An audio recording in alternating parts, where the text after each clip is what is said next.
Hello everyone, welcome to Learn Python in 10 minutes. I am Sabyasachi, faculty at Pixeltests. So we are learning Python as it's used in many fields and industries: engineering, web development, AI, machine learning, data science, and more. So once you learn the fundamentals, you can grow into the job of your choice with massive salaries. Python is the first step. So let's begin. Now you can see today's Python, we are going to learn the topics which are hello world, strings, variables, arithmetic, and comments, right? To do that, what we are going to do is we are going to use Colab by Google. So this is a platform provided by Google where you do not have to install any kind of software or IDE on your system, right? So now let me tell you how to use it. So let's cover from hello world, right? So hello world starts with the print statements. So if we want to communicate with the computer, we need to teach it how to speak, right? So now print statement is something that we use to accomplish this. Now this is how we do it, right? So we come to Colab, we use print and say give double quotes, then hello world, right? So now after that, you need to click on connect here. So when you connect, Google Colab allocates a little RAM and runtime for your notebook, right? So it takes a while. So once you do that, you can click on this play button to run the program. So now it is initializing. It got connected. Now let me click to run this. You can see that this is the output. It printed hello world. So this print statement is used to print any kind of statements onto the screen, right? So this is the first part. And now if you look at the next immediate step is to learn about strings. So what is strings? Strings is nothing but a series of letters, numbers, symbols, right? So now strings can be defined in different ways. So the first way is just write print and write the whole statement or paragraph that you want and include it in double quotes, right? So let us try doing that. Say welcome to Pixeltests. So it would run. You can run it, and you can even combine multiple strings using the symbol plus, right? So let's just say print I will, and I'm giving a plus, and say is it Python, right? So when you run it, it will print I will ace at Python, right? So you have printed, you combined or concatenated to the ace at Python, the second string with the first string, right? And there are a few common errors what people do while using print statements or strings is mismatched codes. So what happens is you put either let's just say, let's remove this, you mismatch codes. First you start with double quote and maybe end with a single quote. Now if you run that, now what happens is you will get a syntax error, right? And let's just say you do not give any quotes and you just try to print it, so it will still give you error. So these are like a few common errors people do because now the machine does not know what to do next, right? So it gives you a little understanding of what you can do, like print and add your parentheses here, missing parentheses in call to print. Did you mean? So it is helping you, right? Now this is what we learn in strings. It's a very simple concept. Now variables. When we come to variables, what are variables, right? So we need to include a little data that keeps on changing, right? So this data could be the location of a plane, time of the day, or the Netflix show that you're watching, right? So it keeps changing, right? It's not just static. So the only important thing that we need to remember is how do we define it. So let's see that. Now, what we do is we define it with the symbol equal to, and before on the left hand side we write the name of the variable. Now here greeting message and says namaste from Pixeltest, right? So now you can next time say hello from Pixeltest. Next time you can say hi from Pixeltest. Now you can change it. Now we are saving it in greeting message, right? It's like the envelope. Now let us do that. So now what I'm trying to do here is, okay, yeah, so let's add a new code, and we're going to use greeting message. So see that you don't have any space after the equal to sign, and let's say hello from Pixeltest. Now if I run it, it will directly save hello from Pixeltest as a string in greeting message variable, right? So now to print it, we are going to say print greeting underscore message, right? Now you can run this. Now see, you have printed hello from Pixeltest, right? So you can state a lot of things, just save a lot of things this way. Now let's just say current underscore lesson equal to 3. Now not instead of string, I'm giving a numeric, and I'm just going to say print current underscore lesson. Let's run this. Now that particular variable got printed. Variables are very useful, right? So now what we do is, like, you can even put up your dates, like, today's date equal to, you can save the date. So let us try to do that.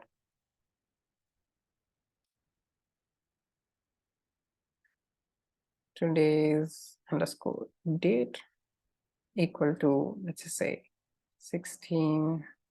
Okay, let's keep it as a string.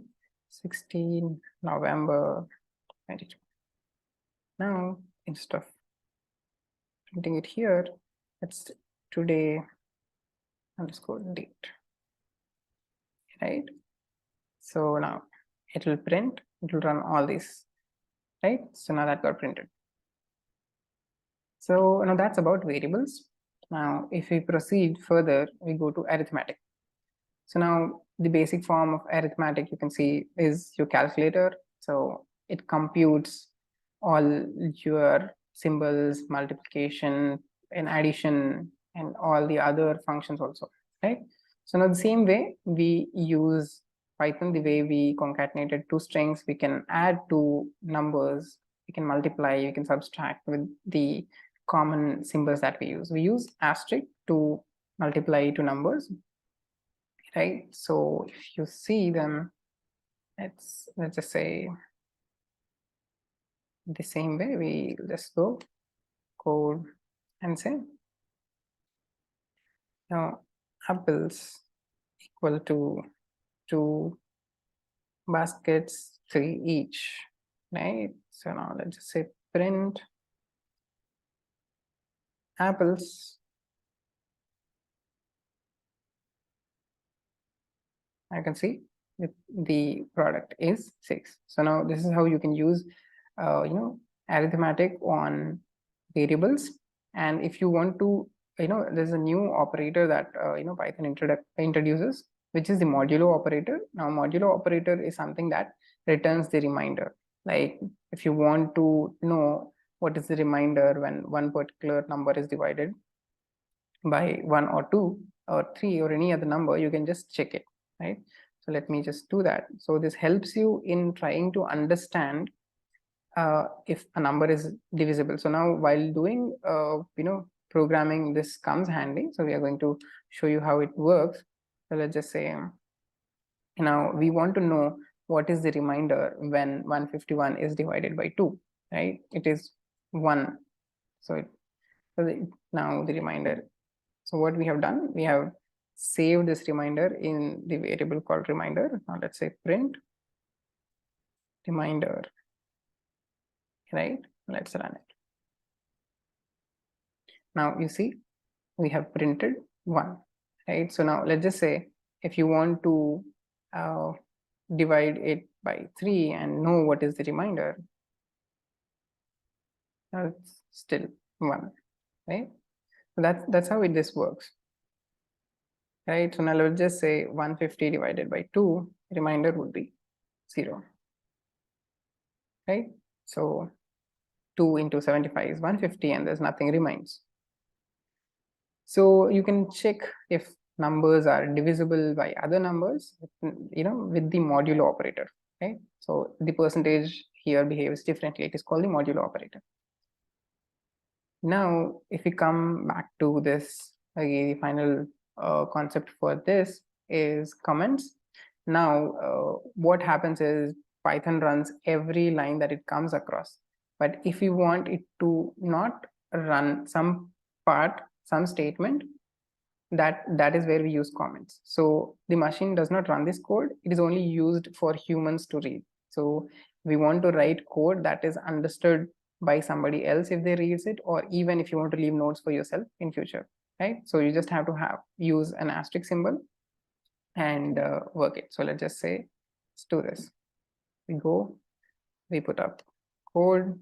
Now this is city population is, let's just say 13, right? Now, what we want to tell them is what this city pop means. So we just say city population is stored as city underscore pop, right? Or you just say, okay, you can say anything, right? So you can just run it. So this particular line does not run, right? So let me show it to you. Let me write it below. This says city population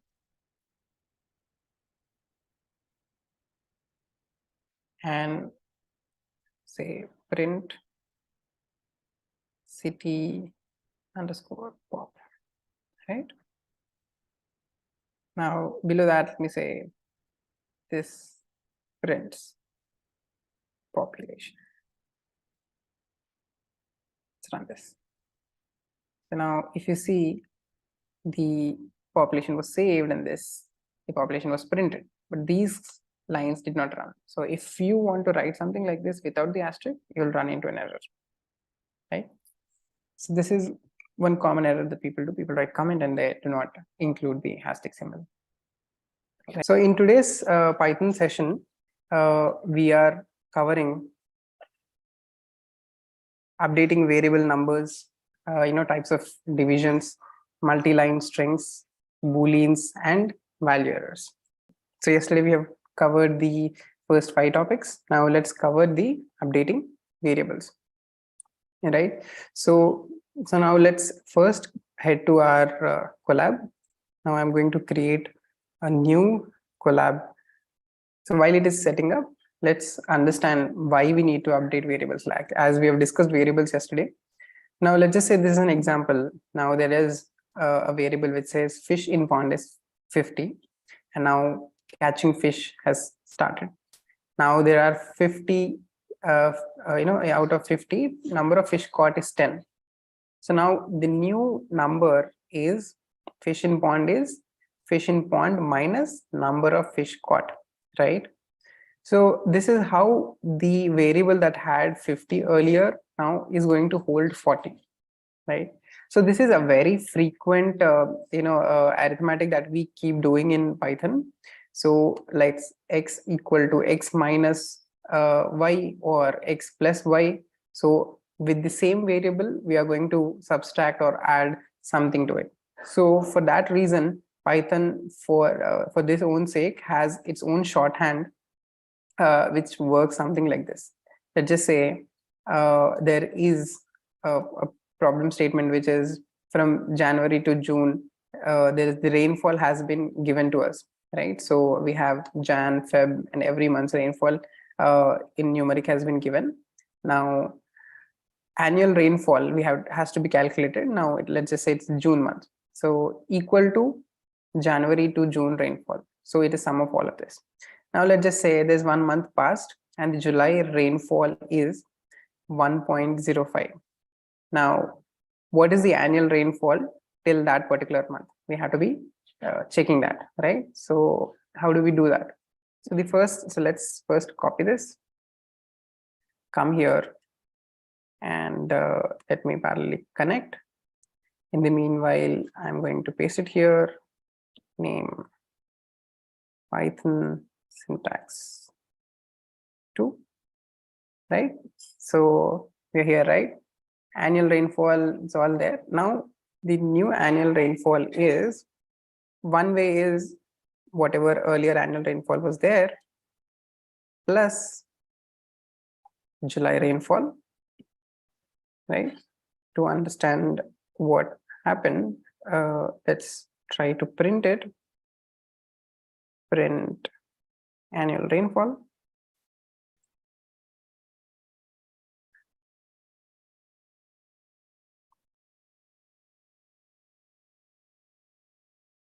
Yes, now we can see that this is the rainfall till July.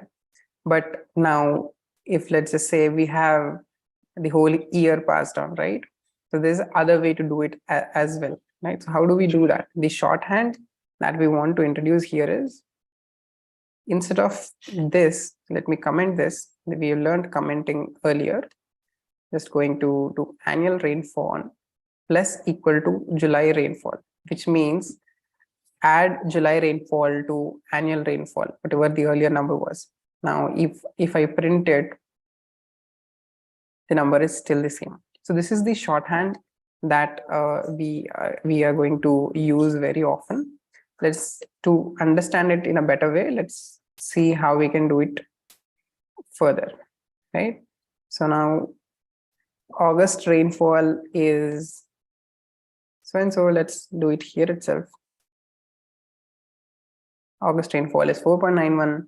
Now August rainfall equal to annual rainfall is plus equal to August underscore rainfall. Now we print it, it will add 4.91 to whatever earlier was there, right? So this is how it works. Now for us, the task is to do the same for all the months. So how do we do that? Now let's do annual rainfall plus equal to, we are going to do September underscore rainfall. Okay, let's print it at every step because this is fundamentals. We need to understand how it is working, right? So now the first, this was there, the September rainfall got added. Now we are going to add to annual rainfall plus equal to October rainfall.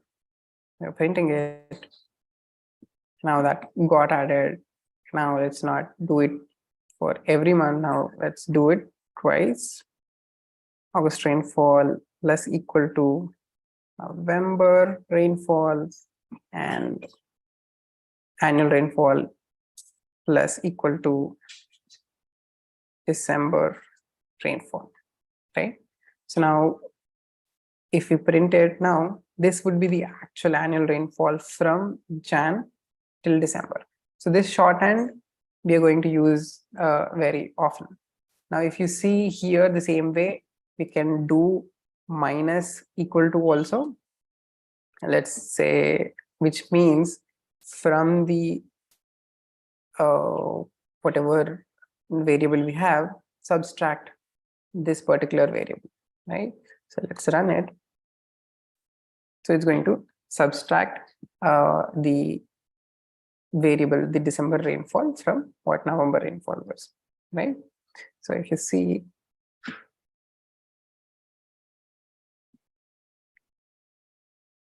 right? So this is how we use this shorthand notation. So updating variables, the concept behind it, the shorthand we have understood. Now let's see the types of numbers. This is a fairly simple concept, but a very important fundamental. So in Python, we have different types of data types, right? So first is the integer data type. Now we have this is int. So let's just say int1 equal to 9, right? So now when you save a variable, define a variable, and give it numeric without any decimals and all, it is saved as a integer. Now the other data type is float data type. Here float is something which is 9.1, right? So now this is how this works. Now whenever we have decimals, that particular variable becomes a float. So instead, how we do it in Java and all, first you need to define a variable and all. In Python you do not have to do that. If you give a variable, it is automatically assigning the right kind of data type to that, right? So there are two data types. But what happens when you divide integer with a float, right? So let's just say now we do, so let's come here. If we want to define a float, there's another way, right? How do we do that? Let's just say float is 9.1. Even if you put 9 dot, like the decimal point, that particular variable is defined as a float, right? So towards the end, if you add a dot, that variable is considered as a float. So even this will not throw an error, right? So the variable has been defined as float and it has stored 9.0, right? So let us print that. Print float1. See what is going to print it. 9.0. So we have defined it as a float. So this decimal point also helps, yeah. So now let's try doing a product of an integer with a float. So because this is a simple one, I'm just going to print and just show it to you. So what we have done, there are cucumbers which are 10. This is defined as an integer. Price per cucumber is 3.25. The total cost would be 10 times 3.25. Now when we print it, it is going to print a float number because we have multiplied an integer with a float, and if the output is also going to be a float, right? So this is two important data types in numbers, right? So now the division that I was talking about. Now let's just say if we are trying to divide an integer with an integer, the quotient is also an integer, right? Which makes sense. Now what happens if we divide an integer with an integer and the value of the quotient is still, it's going to be 3. Let us try doing that.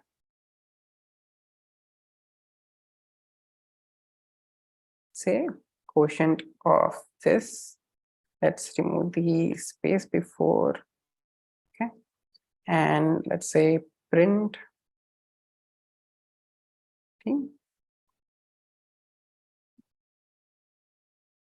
right? So now it has automatically converted that into a float, right? But if at all you want to force it to say that you want this output to be a float, right? So in that case, what you can do is you can write it in a different way.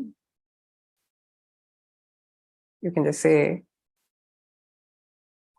float 7 by 2. Now what you're doing here is you're saying convert this 7 into a float and divide it by 2. So as one of the variable is a float, the product will also be the division will also be a float. So this is another way of doing the same thing, because now Python here by itself is understanding that this is going to be a float, outputted float. The other way is you say that this is going to be a float. Now, this does not come handy when you are using a numeric, right? So let us see an example so how it works, right?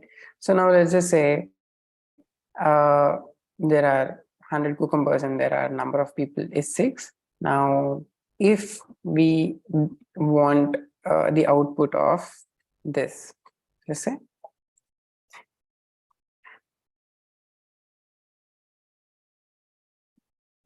cucumbers 100, number of people is 6. Let's only try looking at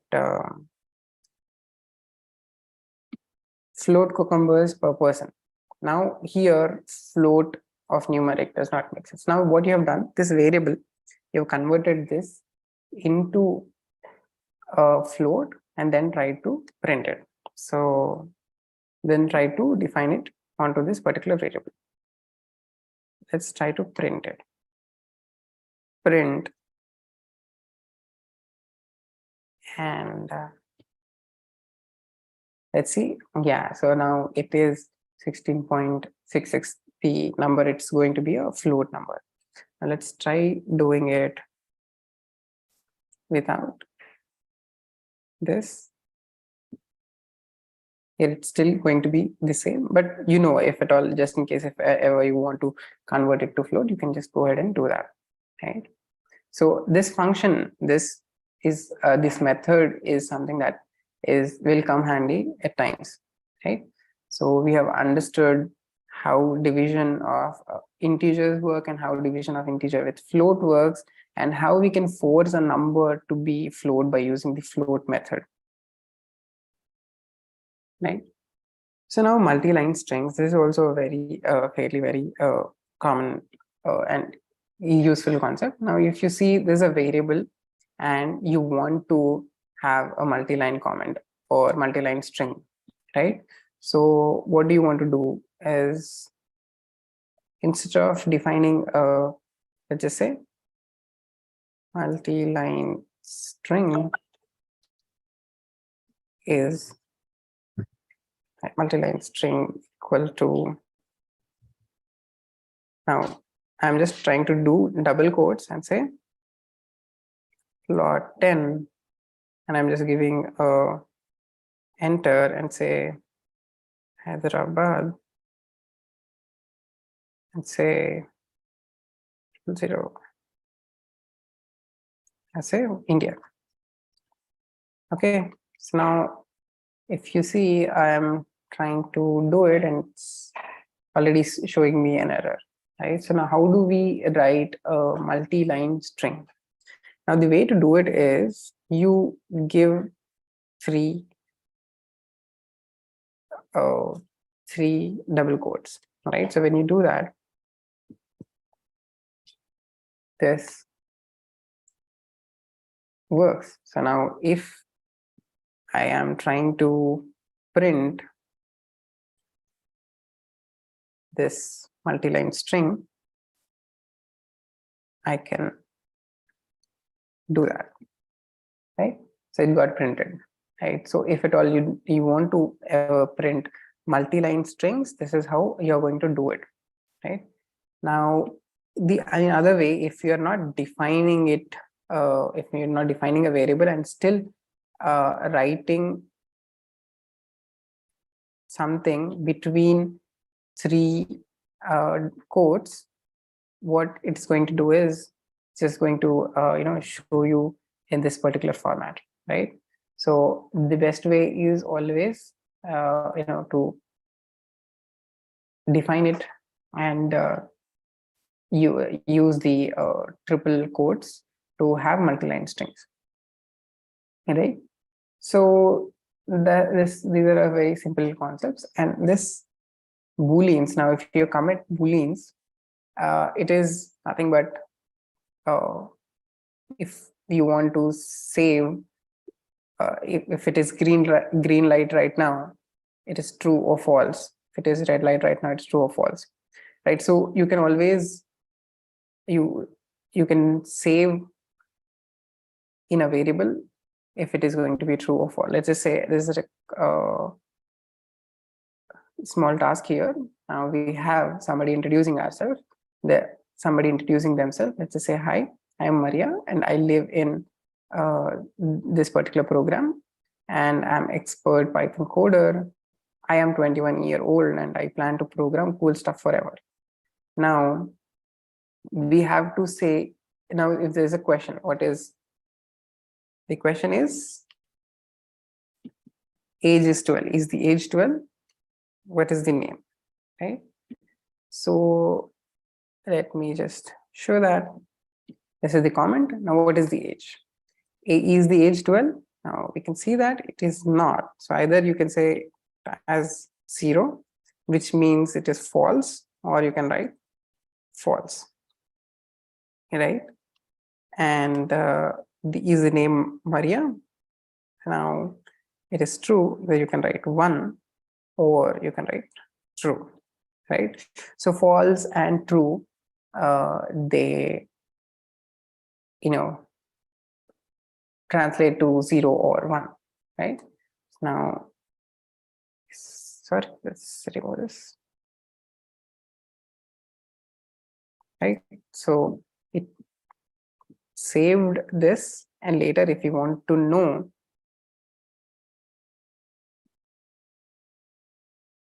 if the age is 12 or not, you'll know that it's true or not, right? Just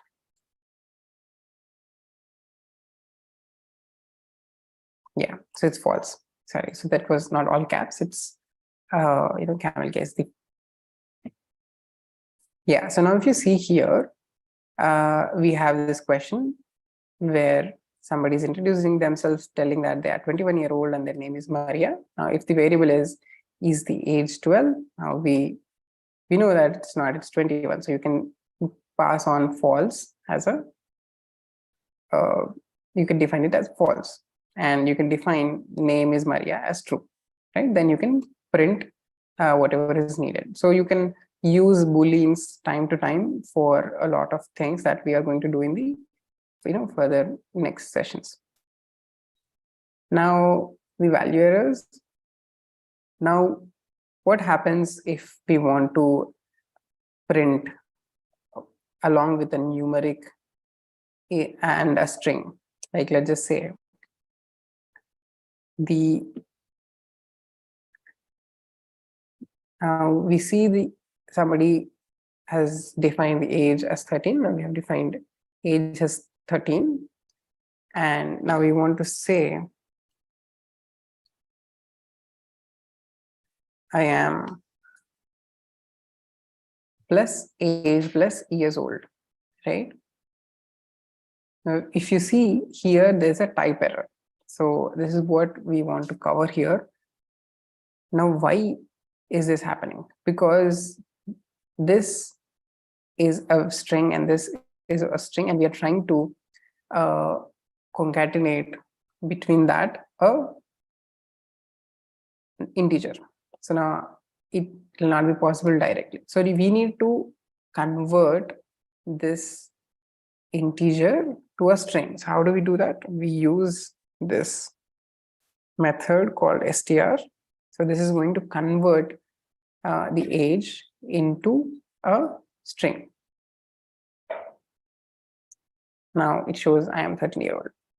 So this comes handy. This is how we do.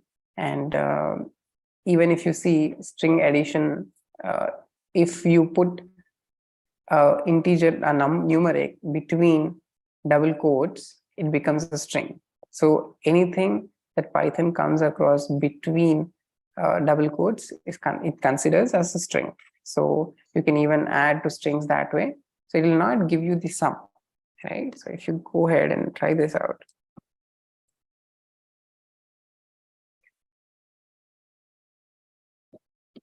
Right, so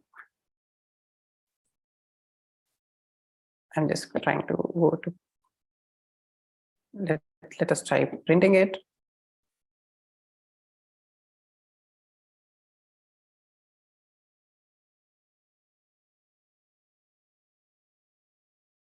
String addition. Now you see, you might expect 100 plus 10, which is 110, but that is not how it works. So it is just going to add both of them, right? So you need to be sure that if you want it to be numeric, you have it as without the double quotes. Now this comes as a string addition, right? So now if you can always see that if there is a string now which is holding a numeric, you can always convert it back to float, right? Float or integer by using these methods. If you remember, we have learned about the method. Now let's just try printing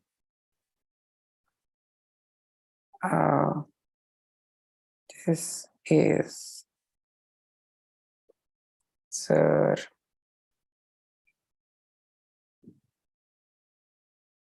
is less string number. See what is going to happen. For now, let's just comment this.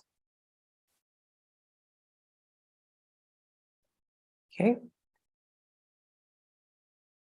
Now, if you see here, the string number, this is a string here because it is between double quotes, and it easily sorry. So it easily got concatenated with another string, right? So now what do we do if we want this to be a number, right? So now we use the float method and convert this variable into a float. Then you can go ahead and print it, right? So this is how this works. Here it's a string and here it's a float, right? So using int on a floating point numeric converts a number to an integer by removing the decimal point and rounding it to the number close towards 0, right? So this is what happens if you try to do a 7.5 and convert it into an integer, is going to be just 7, right? So the challenge here we faced is now int cannot convert a string, right? So let's just say if this was a float underscore number, and let's say we are going to convert this to float underscore num and try running it. So it got converted and you lost the decimal, right? So you can convert it from float to integer as well, right? So, if you look at a task, if you multiply a float with a float, you'll get the product as a float. And if you want to print it as a string, you need to use the method str, right? In today's session, we are going to continue learning fundamentals. And in that, we are going to cover strings. So we'll learn how to access characters of a string by index and a few methods of strings and how to format strings. So let's understand what is index, right? If you break down a string, the characters of the string are numbered, and these numbers are called index. Each number is called the index. Now, if you see in this Python, the first character P is indexed as 0, and subsequently 1, 2, 3. That is how it goes in an increment of 1. Now, if at all you want to know what is the fifth letter of this particular string, you would need to access the character which is at the index 4. Now let's just say try to do this with an example. Now my collab is ready. Let's just say there's a variable that we have defined which is called the first letter, and then there is string. So now how do we access a particular character in the string is with the index. Now we open a square bracket and we give the index number. Now if I give 0, it will pick up the first character, which is C, and save it in the variable first letter. Let's try to print first letter, right? So now the output will be C. So let's look at the assignment. We have to define a variable which should save the fifth letter of this string called Monty. Now, if the string is Monty, double brackets, now we need the fifth letter. Now, fifth letter means the fourth index because it's starting from 0. Now, if you give it 4 and we try to print the fifth letter, it is going to give us by. Now, let's move on to the next thing, which is a few methods of the strings, right? Now, these are very straightforward. Let's directly get on to the assignment. Let's go into the code. Now, the first two methods that we are going to see is length and string, len and str. Now, they have already given us a variable which is word. It has the string exhibition into it. Now, if at all we want to know the length of this particular variable, we will just pass in the variable and then print the variable which is length. Now, when you print it, it will give the number of characters that this particular string has, right? Now, even if you look at trying to use the second method, which is str, let me show. We have already seen a little about it. Now we have defined a variable which is pi and given it a numeric, a float 3.14. Now, if I'm trying to print this, it will give me an error because this is a string and we are trying to concatenate it with a float,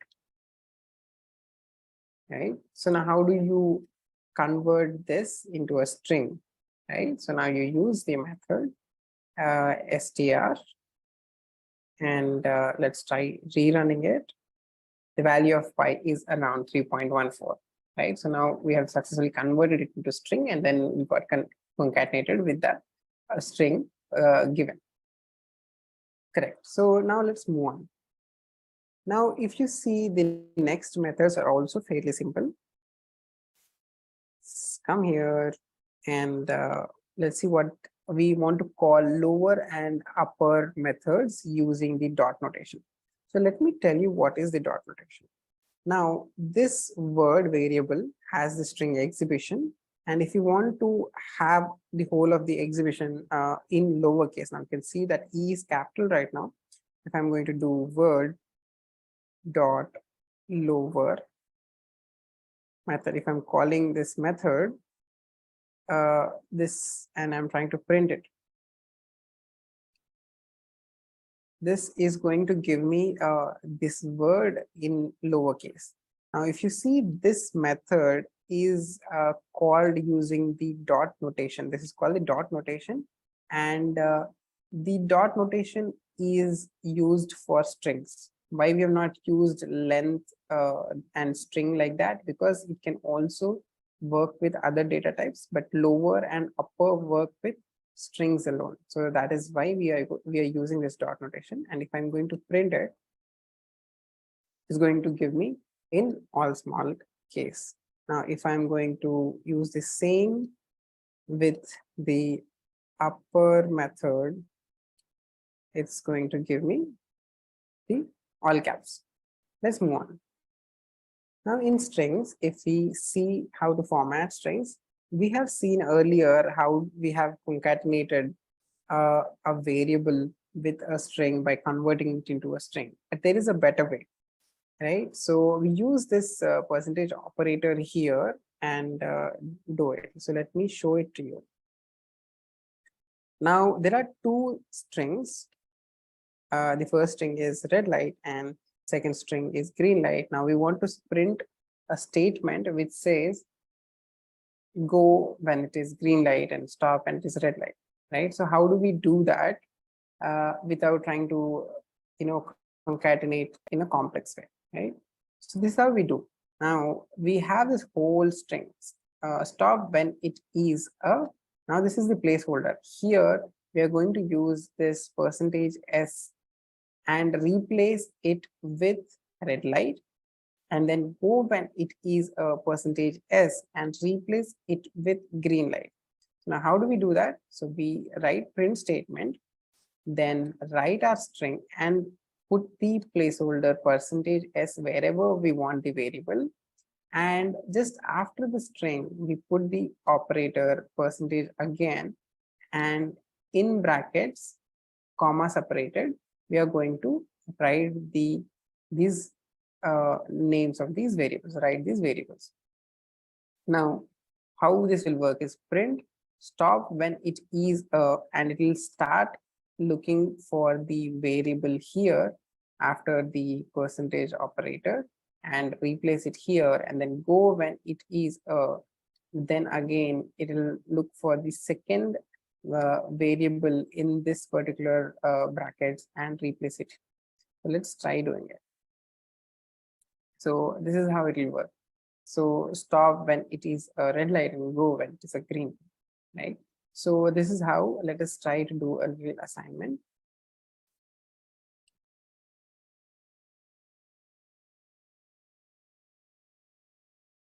Now we have been given three variables, which is name, quest, and color. The name is Pixeltests, the quest is teaching Python, and the color is green, right? So now we have to print.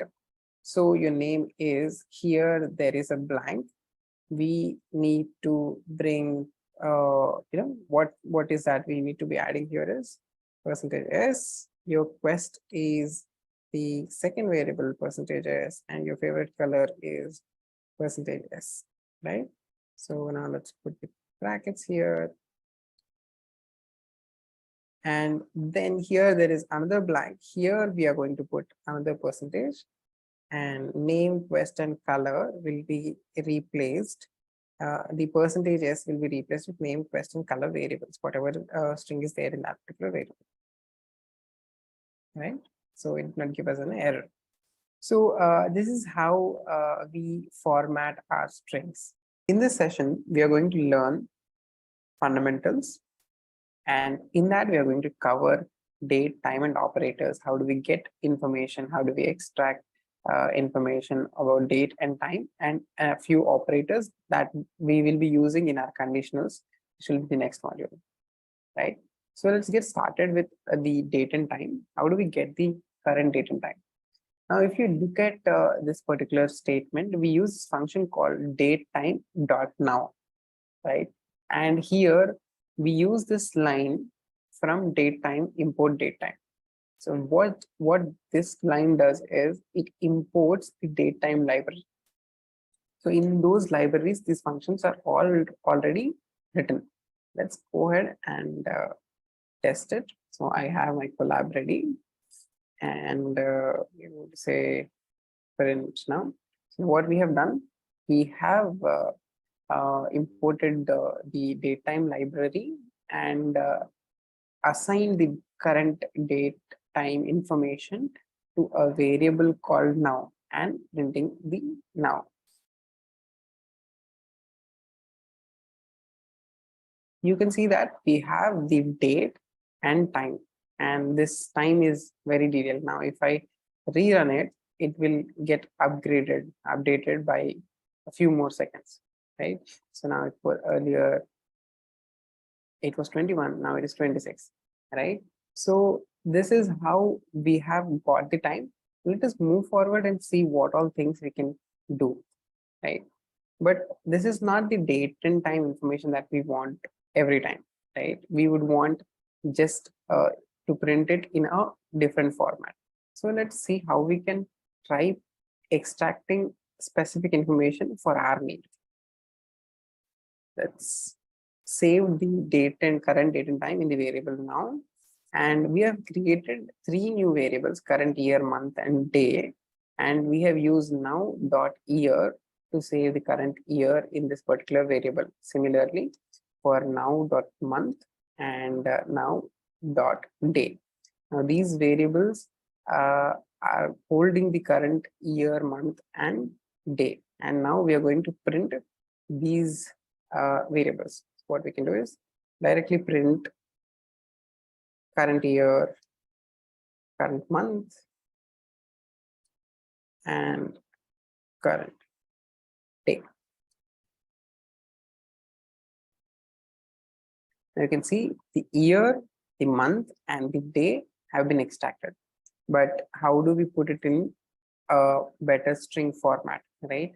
So now you know how to concatenate by using print statements plus str functions, methods, string methods, but there are better ways to do that. Let's go ahead and try them. So how do we do that? Yeah, so we do it with using this formatting methods. Like this is, we are going to format the string this way. Now what this particular statement does, let's try to understand. Now d is the integer. Now after the percentage operator, whatever variable is there, the first variable gets replaced here, the second replaced here, and third here. So now what this 0 to d means is the integer, whatever we are going to pick up, will be of 2 characters, and we'll be adding a padding 0 if there is no character. For example, it could be 11, 31, or any number like that. It will be a 2-digit integer, and 0 means if, for example, if it's single digit, let's just say 6 or 9, it is going to add a 0 in front of it. So if the date would be 6th November, it will become 06-11. So that's how it will be, right? So let us try to run this. Now you can see that we have month, day, and year format here, right? Similarly, we can do this for time. After understanding this, it becomes very easy. Now what we do is we use the same function datetime.now, but we are going to use the variable .hour.minute.second to extract only hour, minute, or second information, right? So let's try doing that. And let me comment this particular line current for now, right? So it is 19th hour, 55th minute, and 8 seconds. Now if I rerun it, it is 21 seconds, right? So that's how we have also extracted the time information. And to format the time also, we use the same notation and use it this way, right? Just the variables change, nothing else changes, right? So let's add the braces. We have a better understanding of it. Now here the %04d meant the integer that we will be picking up from here will be of 4 characters, and if it is less than 4 characters, pad it with 0. Let's try running it again. Now you can see this is how this keeps on adding the padding of 0, right? If you want to run a little complex formatting of date and time, you could do something like this, and each %d will pick up the corresponding variable and take it to the number of decimal points mentioned, and pads it with 0 if it is lesser than the said number of digits. Now let us try to understand operators. We'll come across a lot of operators going forward, but these are the important things to know before we proceed on to our next modules. Now you see, these are in mathematics, we use them very often: equal to, not equal to, less than or equal to, greater than or equal to. So now how the notation is, now because we use equal to in general for defining a variable, we use double equals to say the left hand side equals the right hand side, right? So, and an exclamation equal to tells that this is not equal to, right? So we'll see the examples. Less than is simple, less than equal to is simple, greater than is understandable. We use the symbols. Greater than equal to is also understandable. The thing that you need to note is double equal to compares when two things are equal, whether if the two things are equal or not, and equal to assigns the value to the variable, right? So this is an example. Now, Boolean operators are also simple. Now, let's see how these operators work: and, or not. Let's go to our lab and say bool underscore 1 equals. Now, what happens is the output of Boolean operators is going to be Boolean, which is 0 or 1. Now, what we are trying to do is see if this is true or false. If 1 is 1 less than 2, yes, that is true. Is 2 less than 3, and that is true. So when we have both true statements, the output would also be true. So let's try to print bool underscore 1. Let's see if the output is true or 1. Right? It's true, right? Now let's just say if it was 1 is false and other is true, it is going to be a false, right? When this is how the AND operator and Boolean operator works, right? So now let's check how the OR operator works. Is the same thing, but say bool underscore 2 equals the same operator. Now what we are going to do is print bool underscore 2. Now 1 less than 2, that's true, and 2 greater than 3 is false. Now we are asking true or false. So when it is an OR operator, if one of them is true, the output is going to be true, right?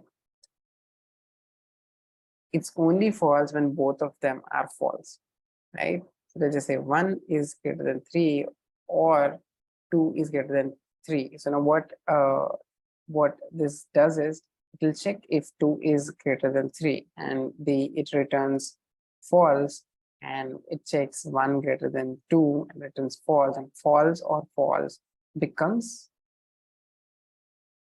false, right?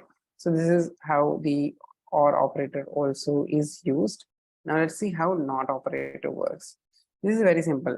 If it's not true, means it's false. If it's not false, it is going to be still false. Not false is true and not true is false. Right? How this is going to work?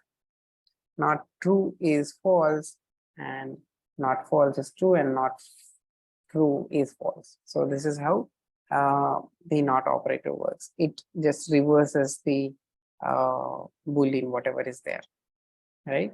A few notes: if you are trying to use NOT and OR in a same statement, NOT is evaluated first, right? So for example, true or not false and false.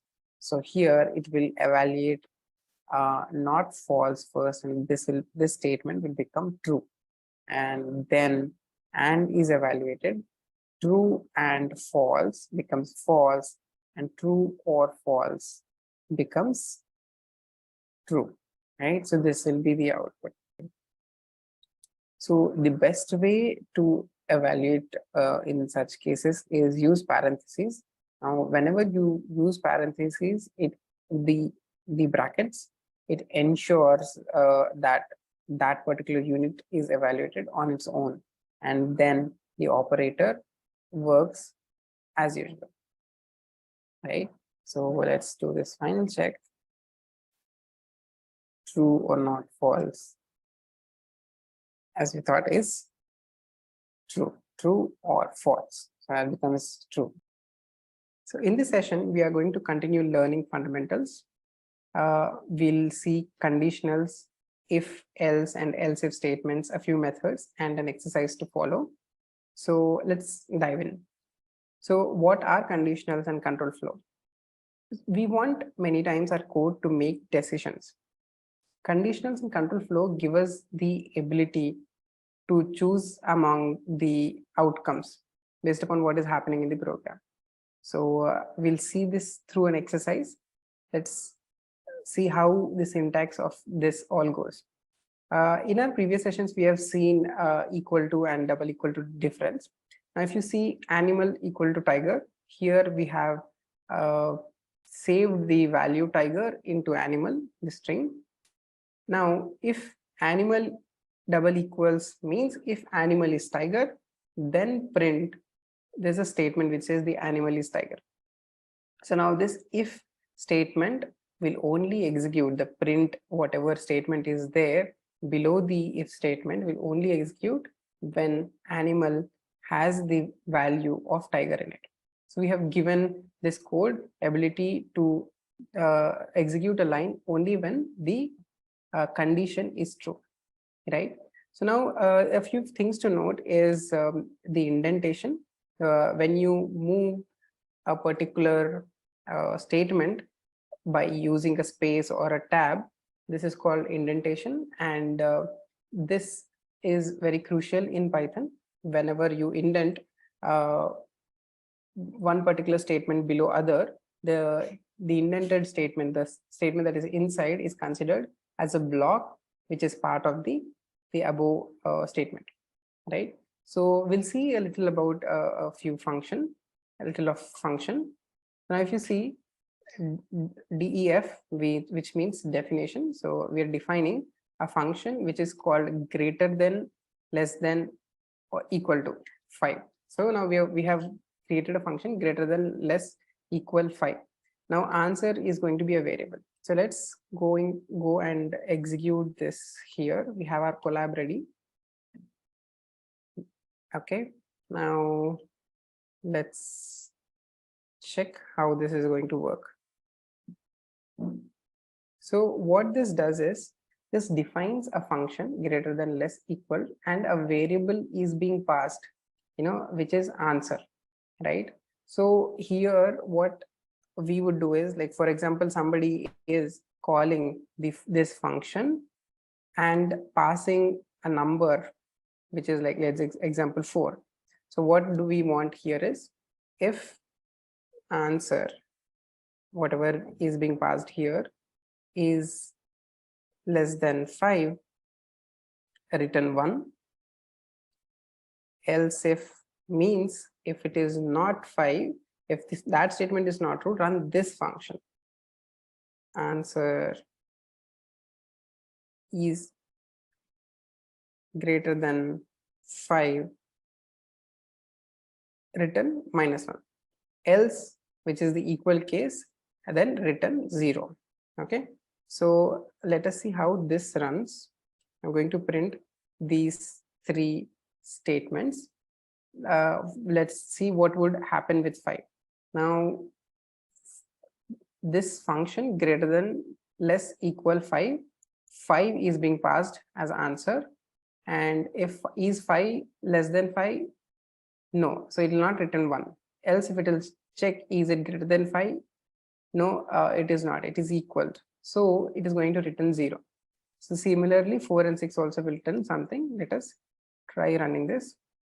Now you can see that this is how the program chose based upon whatever variable, whatever we wanted to test, right? So this is how this is a small definition of a function, but you can see the power of this particular statement. You can always use such functions and keep checking based upon. You can always use such functions to test. See, now what happens? I'm going to print whatever is being returned by this function, and this function we are passing the value 9, and the function is going to return something. Now it is returned -1, which means that it is greater than 5, right? So based upon what is returned, we can do a lot of other things to follow. We'll see this in detailed in our next exercises. So the best way to learn always is through trying this. So if else and else if is all covered in this particular code assignment. Now we have a grade calculator. If at all the score by a student is 90 or higher, then we should grade him as A. If it is between 80, 89, B, 70, 79, C, 65, 69, D, else it is an F grade, right? So similarly, like above, there is a definition. The function is grade calculator, and whatever value we'll be passing will be the saved into grade. And here we should write our conditional. Now if grade, the first statement is 90 or higher, means it could also be equal to. Okay, so if it is greater than or equal to 90, then return A. Else if from 80 to 89. Similarly here, if it is greater than equal to 80 and less than 89, when both of these are true, grade B has to be assigned.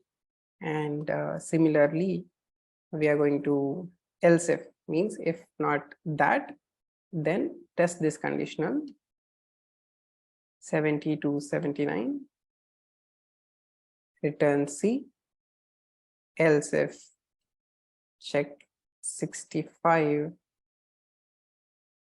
grade is, if the grade is greater than or equal to 65 or less than 69, less than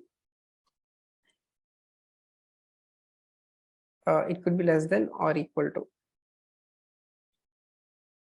because even it could be 89, 79 or 69, then return D. If none of these, then return F, right? So let's test this. Okay, so just parentheses, adding the parentheses of brackets here.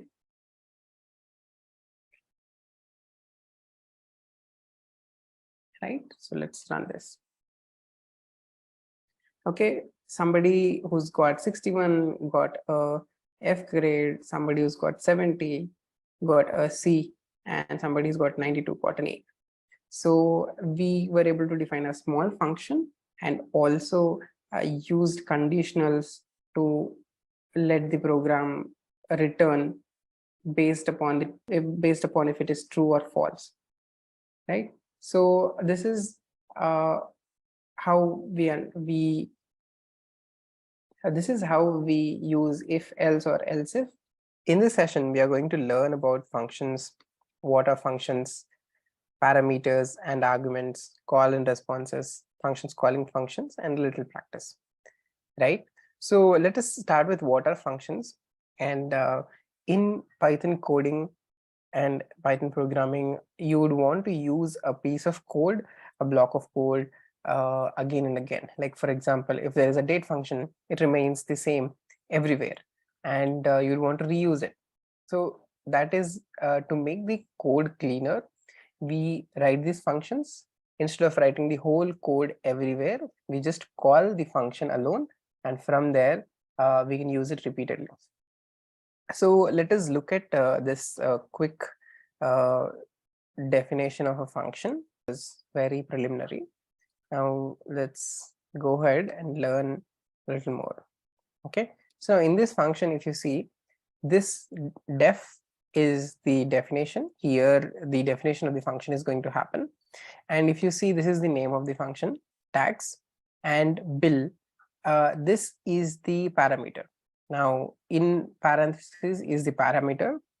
Now parameter means this is a variable that will hold whatever is passed. For example, here if we are passing meal cost, now meal cost will become, no, it will, the bill will be whatever is there in meal cost, and in the end there is something called response, and that function has to return something. Whenever there's a function, the function returns something to something that is called. Like for example, meal with tax is a variable, and we are calling a function tax here, and the variable is meal cost that is being passed as into the parameter. So when we are passing here, this is called the argument. We'll look at it at a later point. Now let's see what is the definition. So now definition, name of the function, and the parameter, then you have to have this colon, and then after that there's a comment here which says this function adds 8% tax to the restaurant bill. Now the whatever parameter we had, bill, it is going to multiply itself by 1.08, which will add the 8% to that particular value. Now we are going to print this, and this is going to return bill. Okay, let's, without calling, let's just see if there's an error in this. Okay, there's no error in here. Okay, so because here we have not called the function, we have just defined it. Now we have defined another function also, which is definition tip, and same the variable parameter is bill here. This is going to add 15% to the tip, to the restaurant bill. Right now bill, this variable is going to multiply itself by 1.15, which adds the 15%. Now this is going to print with tip. Percentage f here is the float number. Now percentage s is for strings, d is for integers, percentage f is for float. Now what it is going to do is it will take the variable bill and replace it wherever the percentage f is there. Now this printing will be done in the function, and then whoever is calling, wherever it is getting called, there this bill, the updated bill value is returned, right? So let's try and run, see if there's any error in the whole, both of the definitions. Okay, so there's no error here, and you have to note that there is the indentation in the function, wherever, whenever, if you can see here, there are two spaces which is indenting the body, the block of the code towards the right, telling that all of these lines come in this particular function. So this is the header, and this is the body wherever the function is written, and at the return statement is the response. Now let us go ahead, and there is a variable definition meal cost, which is 100, right? Now meal with tax, let's first try to print that, right? I'm going to comment the last line. Now you can see with the tax it is 108, which is a float number. Now let's see what happened. Now this tax function was called, and what was passed? 100 was passed into it, which was the meal cost. Now it went 100 went into the bill. Now bill equal to 100 into 1.08, which is 108. Then print statement with tax percentage F bill and whatever was there in bill, this came here with tax 108.00. So that is the float. Now return bill. Okay, now this bill was returned to meal with tax. So now meal with tax is going to have 108.00 and and the statement, the print statement printed, also printed what is the updated bill with tax, right? So similarly, let us go ahead and run the next statement also with tip. What it is going to do now, the number is going to be passed to 108 is going to pass to. Now what happened here is the 108 as bill was passed on to the second function and it was multiplied by 1.15 and that was printed in the statement as above, and then this also was returned.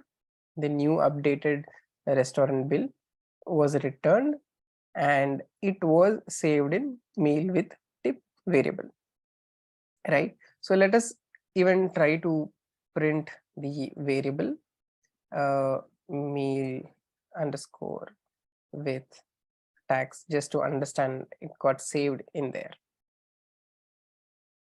right? So it got saved in there and that is why it is printing, right? So now if you see, you don't have to actually, if at all you are building an application for this restaurant, you don't have to every time write this function for new values. You just have to write it once, and maybe now if the meal cost becomes 200, the functions are called and the updated numbers flow and are ready for you to use. So this is how this becomes very useful, and we'll see going forward how resourceful this is. Now in call and response, it is very much simple.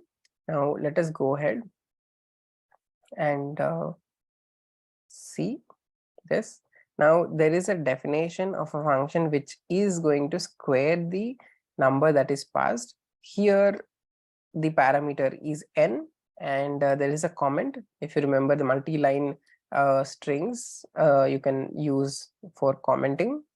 And now what is happening is there's a new variable which is called squared, which is equal to n star asterisk and asterisk 2, which is read in programming as n power 2, right? So which is going to just multiply n into n. Now if I'm going to write n power 3, it is going to actually n into n, right? So that's how it works. Now let's fix the print statement, right? What is going to happen here? Percentage d, which is the integer, squared is percentage d again. So now n is being passed here. It will come here n squared. Like for example, here we are passing 10. 10 squared is now whatever squared variable is holding, which is 100. Now return squared, the new variable, that the updated variable is passed, is returned as a response. Now what is the exercise here? We are going to call square of 10. This is called the function call, and when you have passed this number 10, because this is the value, this is called argument, right? Now n is the parameter, the variable title, the name is called parameter, and the value that is passed is called argument. Now the square function is given the argument 10. Now let us run it.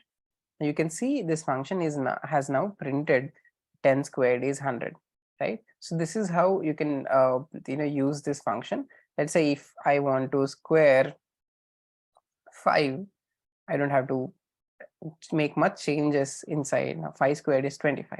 So this becomes very easy, right? I think you are getting the value of the functions. Now parameters and arguments are also already made understood, but this is quick exercise. Now let us look at, now what we are trying to do is we are trying to define a function which is power, which will take two variables, base and exponent. So how are we going to write it here? Let's just say we are going to pass two parameters, which is base and exponent, right? So and then we have the colon here. What is going to happen? Result is a variable that is defined and it is going to base to the power of exponent. For example, I'm passing 2 and exponent 3, 2 to the power of 3, that result will be 2 into 2 into 2, which is 8, and print percentage d, the integer. Here there'll be a, this is a placeholder for an integer, to the power of another integer. So 2 to the power of 3 is percentage d, which is also another integer. That is going to be the result variable. Now let us give our arguments here, 2 and 3, right? So let us run it. 2 to the power of 3 is 8. Now without making much changes, I'm going to say 3 to the power of 3 is 27. So now we are starting to build. Now if you move forward, you can see that it is also very useful when functions call functions. Even you sometimes have to not just call the function in a body, but call a function in another function. Okay, so that's it. Now let's try to run it. Okay, so we're not printing anywhere right now. So both have got defined just. Now let us try to pass on a function of function underscore 2. Let us pass, for simple calculation, let's pass 2. Now the argument is 2, the function is being called is the second function. I'm going to run it. Now what happened here is, first 2 was passed in here, so it went next line, return function 1 of 2. Now here first this will execute. Now it will go here and it will 2 into 5. It will do 2 into 5 first, 2 into 5, which is 10, then plus 7, and return that to this particular function, like return to the console. Now that is why this 17 got printed here, returned here. Okay, so now that is functions calling functions. We'll see more of that later. Now if you see, we are trying to, let us try writing the statements here in maybe multi-line comments. Okay, now what is being asked here is, define a function called cube. We have started the definition, takes an argument called number. Okay, number, don't forget the parenthesis and colon. Yes, we have not forgotten. Make the function return cube of that number. Okay, so number multiplied by 3, say number to the power of 3 you can do, or let's just simplify and do it now, n into n. Define a second function called, okay, sorry, define a second function called by 3, and this should call cube to the function. So let's just say it's a return cube to the power of number, then which means the parameter is going to be number, and return its result. Okay, and return its result. Okay, so if the number is divisible by 3, then we have to return this. If only it is so it's always good you have to read it first. Let's write a statement. What they are asking is, if whatever number that is coming in, number is modulo 3. If you remember, this tells us, gives us a reminder, if this is equal to 0, then we'll have a colon again, then you have to indent it a little, then return cube of number. Otherwise, which is nothing but else, by 3 should return false. Now let's just say we also have colon, set semicolon, return false. Okay, so now we have the function here. N is not defined, sorry. Let's, because it's number, let's write it number into number into number, right? Now let's okay, there's no function call. Let's call the function by 3. Let's give a number that is divisible by 3, 9. Okay, first. Okay, so now what happened? It is divisible by 3, perfectly divisible by 3, because 9 by 3 is going to be 0. And then our if statement said, because it is divisible by 3, now cube 9. Right now the function went here, return 9 into 9 into 9. So let's see what is 9 into 9 into 9. 9 into 9 into 9. 729. So we are perfectly there. Now let's pass something that is not divisible by 3. Let's pass 10, right? Okay. I'm just going to run it. Now you can see that we've used conditionals in function with this exercise, right? So this brings us to the end of this particular session. In today's session, we have progressed. In today's session, we have progressed a little more in our Python learning journey. In our next session, we will see the rest of the functions and how to work with them. Link to the free Python email course, the code snippets and notes for today's session are in the description. So if you like the video, please drop the top 3 learnings in the comment section and do subscribe to the channel.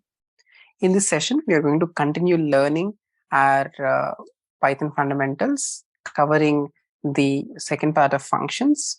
Now, in the previous session, we have seen a little about functions, and here we are going to cover what are imports, generic function imports, universal imports, and a few inbuilt functions that Python already has, right? So let's start with generic imports. Now, what happens is, let's first try asking Python this one particular statement. Let's just say we are going to say print square root of 25.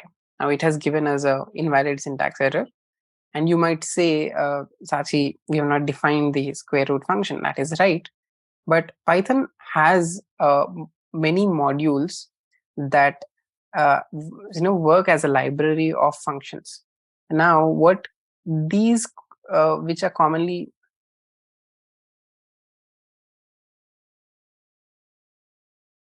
now you might say, Sachi, that is right, the syntax error is correct because you have not defined the square root function, which is also true.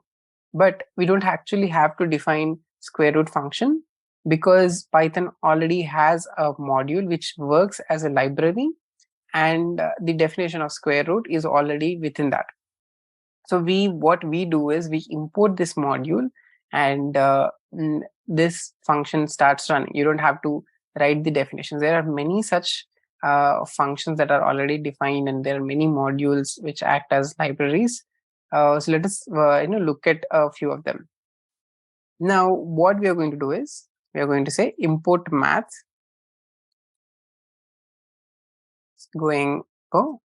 say import math. And now this also will not immediately run, because it's not just import that we do. And then we say the module name math dot square root.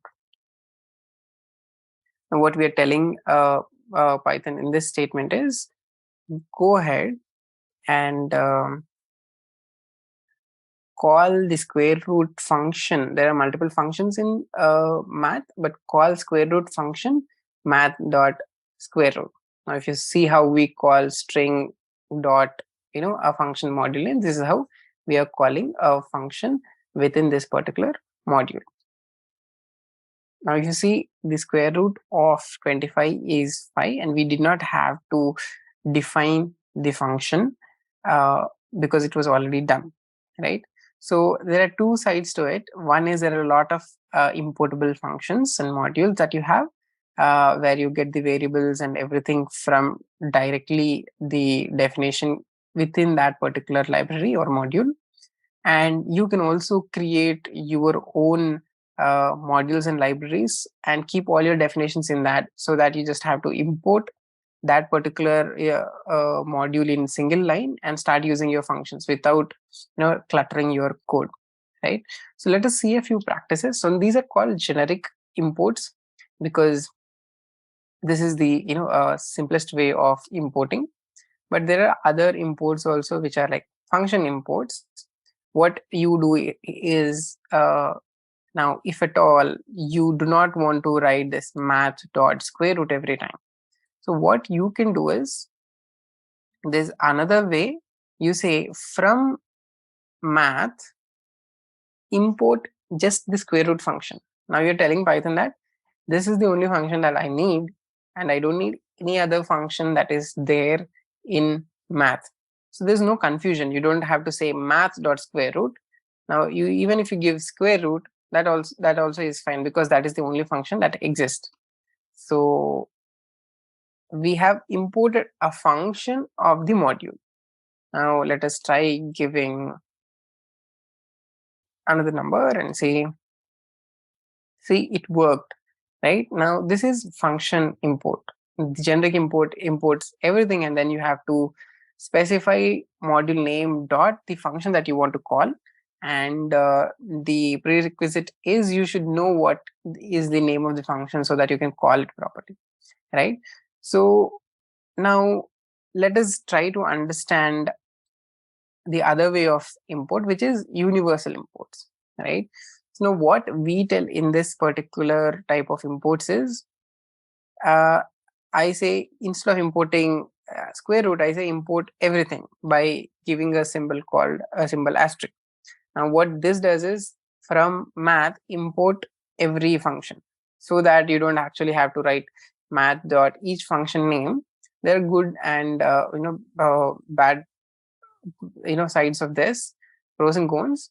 So now though you are able to use the directly function name instead of writing math dot square root because every function got imported, the challenge is if you have multiple imports. Let's just say you have another function. Just say I'm just hypothetical there is a module that you're calling and you're importing everything from there, and there could be a few variables and few function names that could be common in these, and then Python would not know what you have called, and it is very tough to identify what variable is of what function, and it will all become a little cluttered.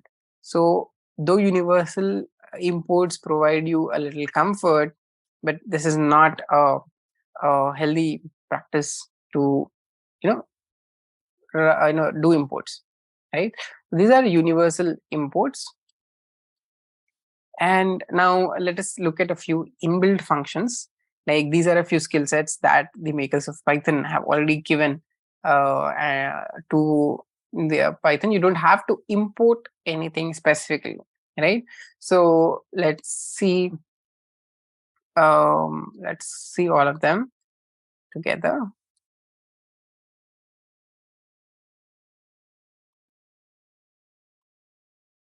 Now what we have not imported anything, but there is a function called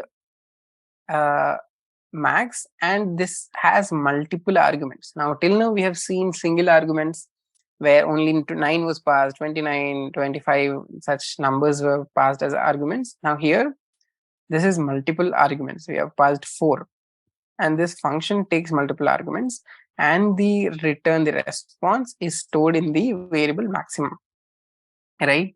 So let me just take it out from here and see what's happening here. See, you have got the maximum out of these numbers. Similarly, you can do min, and yeah, so it works because the name is still says maximum, but it has minimum saved in it, so which is the same. Let's say number, call it number, becomes easier, right? And we've got it. Now there's another function which is called the absolute. Now how absolute works is, you can see a absolute gives the distance of a variable from 0.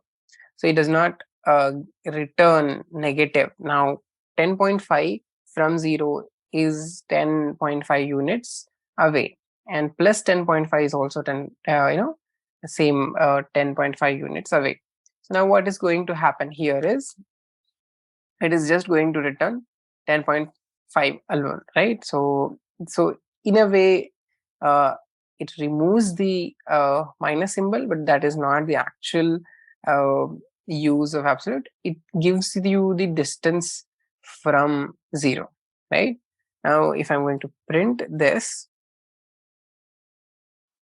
it'll give you 10.5. Even 10.5 will also give 10.5. So this is actually useful when you're doing mathematical calculations and all, right? So still, it's good to know that this is also an inbuilt function, right?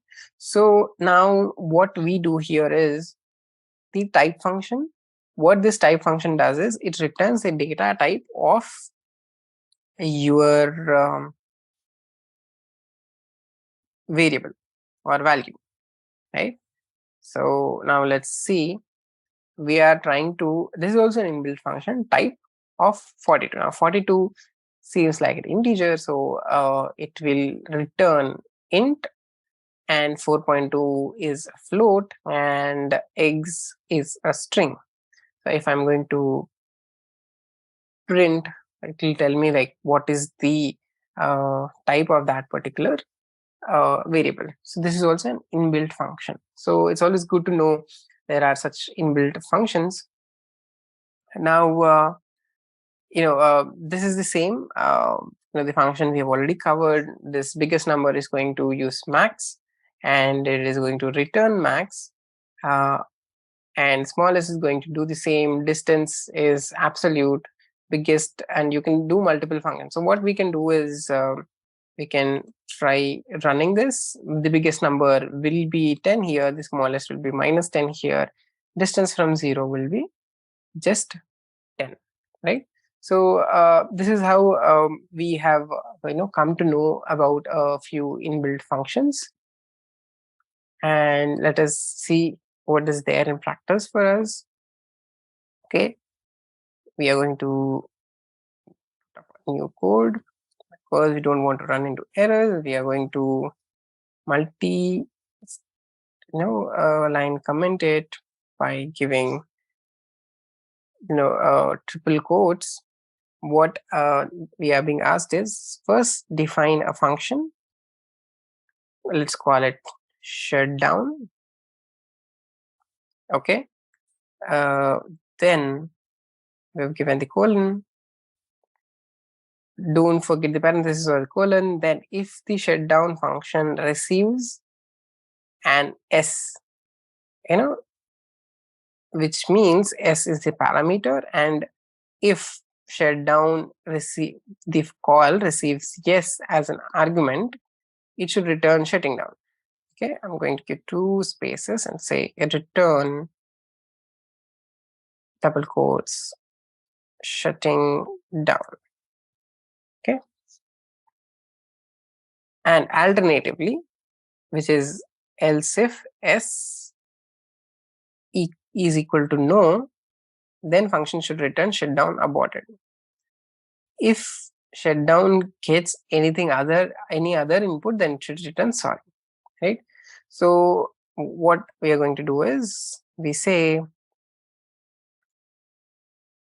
if s equal to yes colon return shutting down. Okay, and if you can see I have to indent it or else it will not be taken as a block of if. Then else if s double equal to no, then return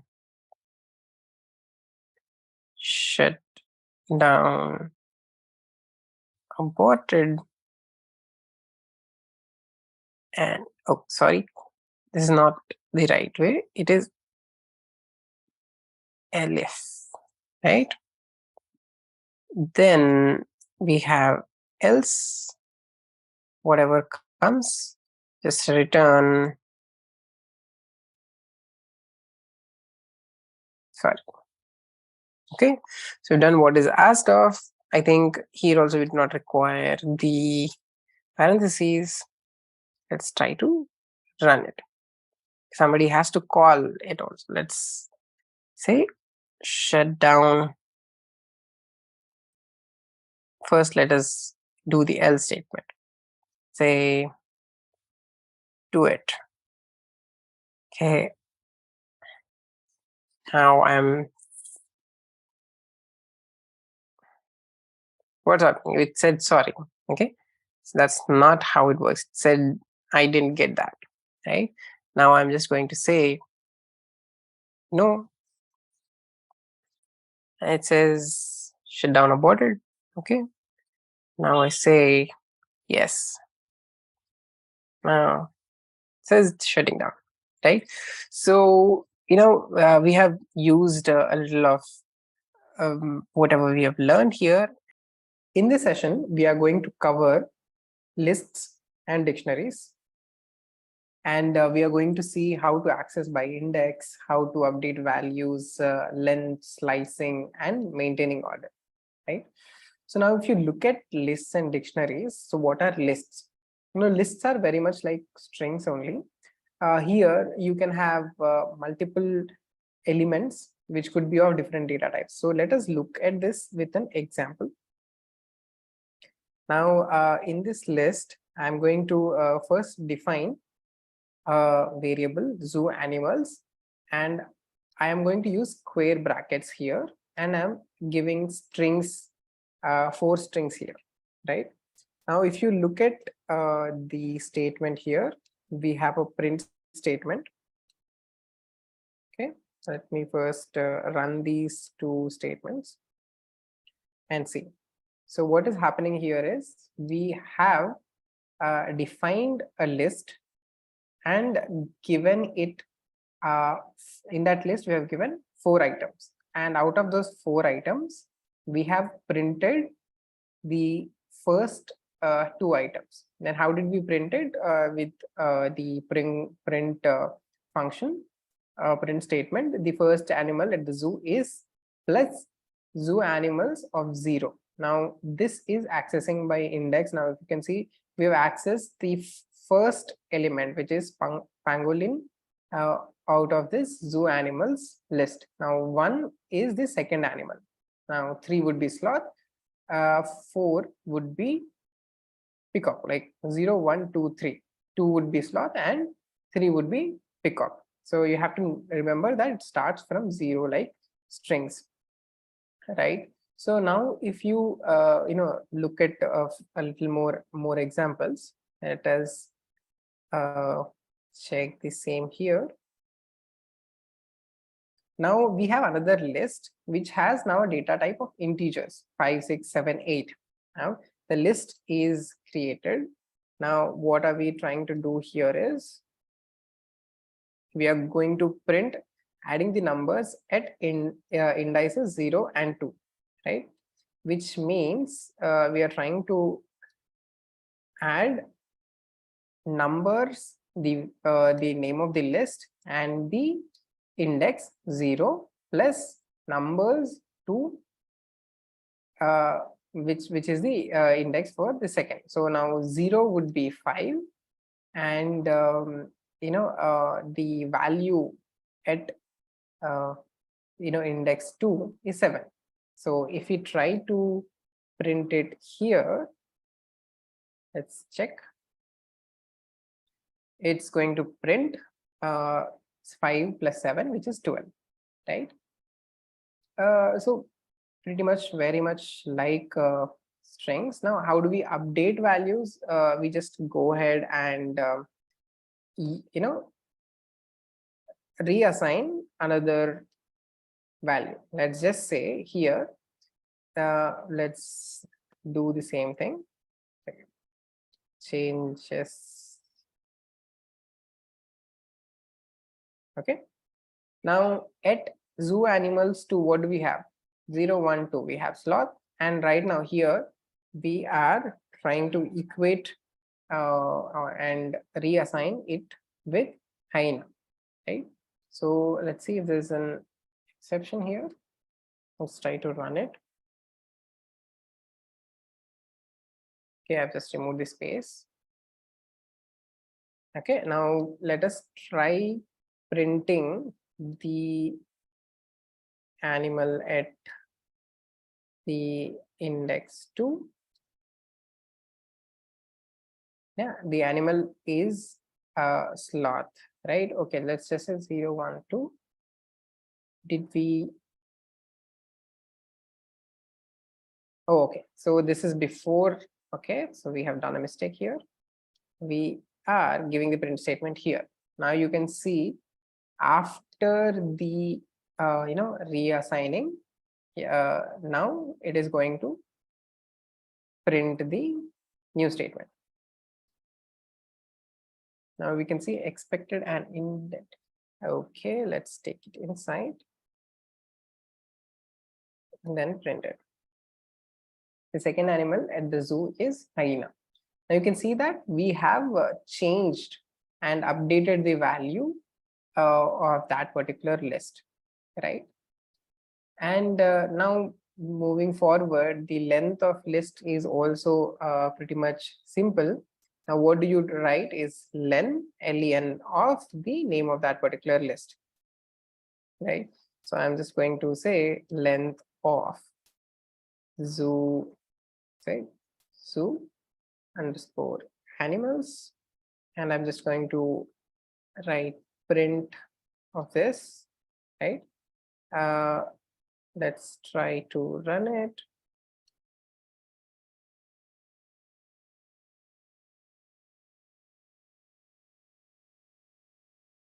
Now the length is 4. So that is also pretty much straightforward.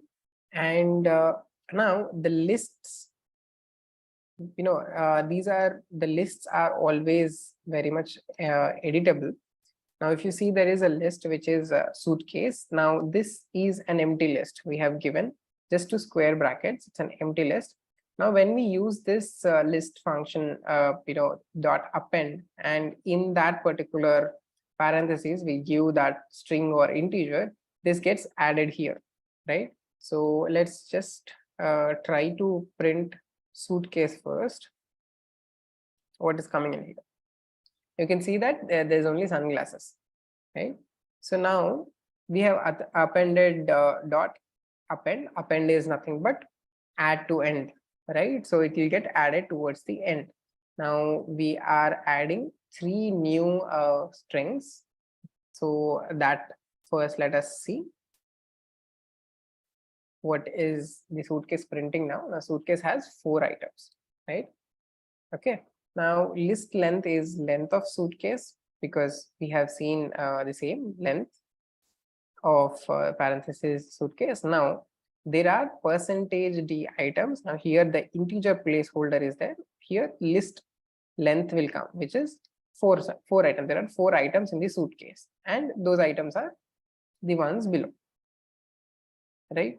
So this is how you append and know the length of a particular list. Now slicing is also easy. Now basically what happens is we do not want every time whole of the list, right? Maybe we just want the second and third item, like maybe we want students only in the second bench, not the whole row. Now that for that reason we use slicing. Now how slicing works is, let's go ahead and try to add a new code piece. Now we have suitcase, the list, and you see the first index is from where to start. Now 0 is sunglasses, 1 and 2 is passport. So the 2 is excluded. You will not have, when we write 0 to 2, which means just give 0 and 1. So it will print the last whatever digit is there minus 1. So when, like for example, let's try to print first. Okay, I'm going to remove this. Now you can see that we only have sunglasses and hat. So it is not 0, 1 and 2, it is only 0, 1. So if I have to print the passport also, then I should say 0 to 3.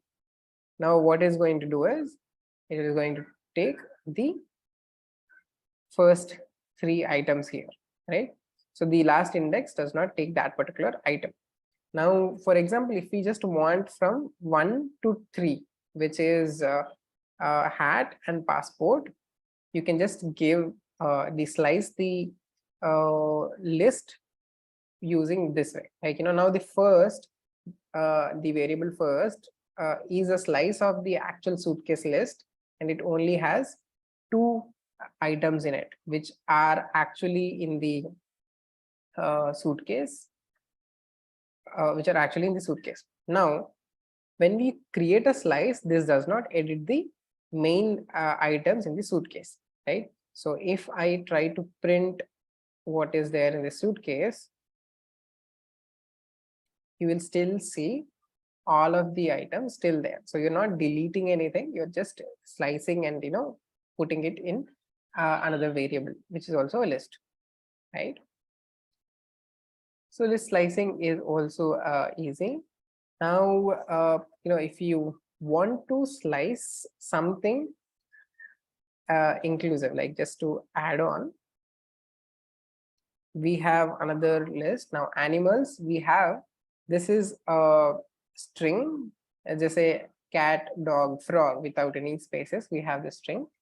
Now you can see the first 3 characters of animal. If you just want the first 3 characters, you need not mention if you are from 0. You can always leave it as empty and say colon and till where you want. Now, so the cat in this variable, it will have an CAT because 0, 1, 2. So all these things will come here. And if you want towards the end, if you do not want, you do not know, like you want to say from second bench, everyone get up, right? You don't want to say from second bench, get up till the 10th bench.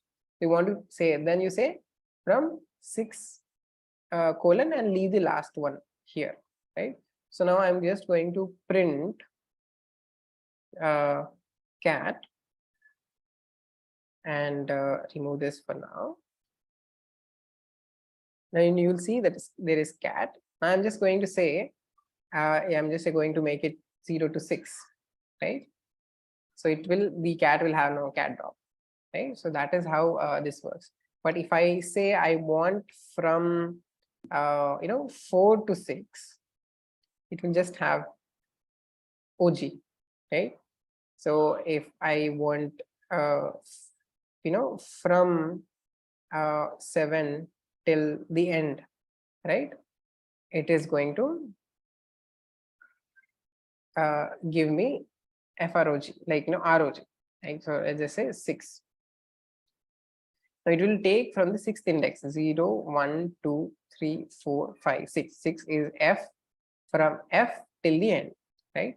So this way you can have the first three characters without having the first mentioning the first zero, and towards the end also you can leave that particular number, right?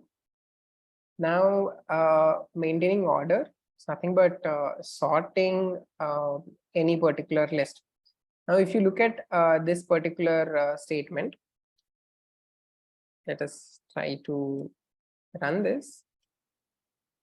Now we have animals, and the list has 6 strings, right? Now animal dot index duck, which means return whatever index wherever duck is there. Now it will return 0, 1, 2. Now 2 will be saved in duck index. Now if I want to insert something else instead of duck in that particular list, you can use the insert function, which says animals.insert duck index, which is 2 comma cobra, right? So first let us try to print it 2 places. Now first I'm going to print it before the insert statement. Let's print animals. Now we have all the 6 animals. Now we are going to print what is there in the duck index, right, which will be 2, and then we are going to run this insert function 2 comma cobra, right?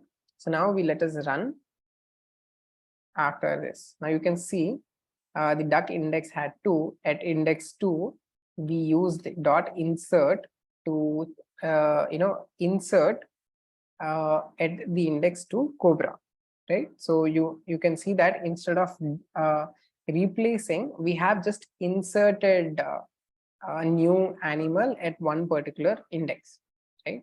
So this is how you have used dot insert, and you have used dot index, and you have also used dot append to better organize your lists, right? So in this session, we are going to learn a little more about dictionaries.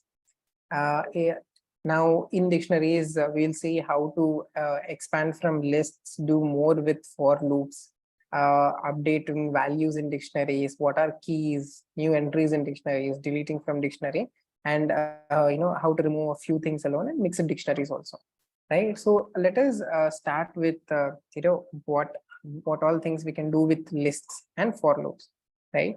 So let us directly get into the for loop here. Now here we have created a list which is start underscore list, and it's a list of integers. It has 5 integers.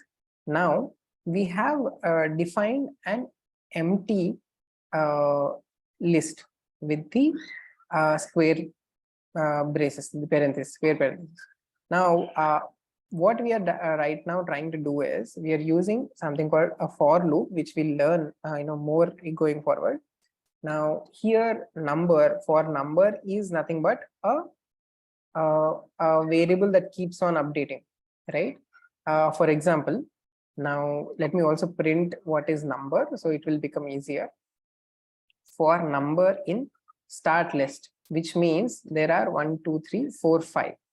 So there are 5 items in the list. So for 5, right now the numbers would be 5, and it will start from 1, 2, 3, 4, 5. Like it will be like that, right? Now square underscore list dot append number to the power of 2, because we are trying to do a square of every number. Now what we are trying to do is for every time we run this loop, we are going to add the square of the number. Now what is the number? This number is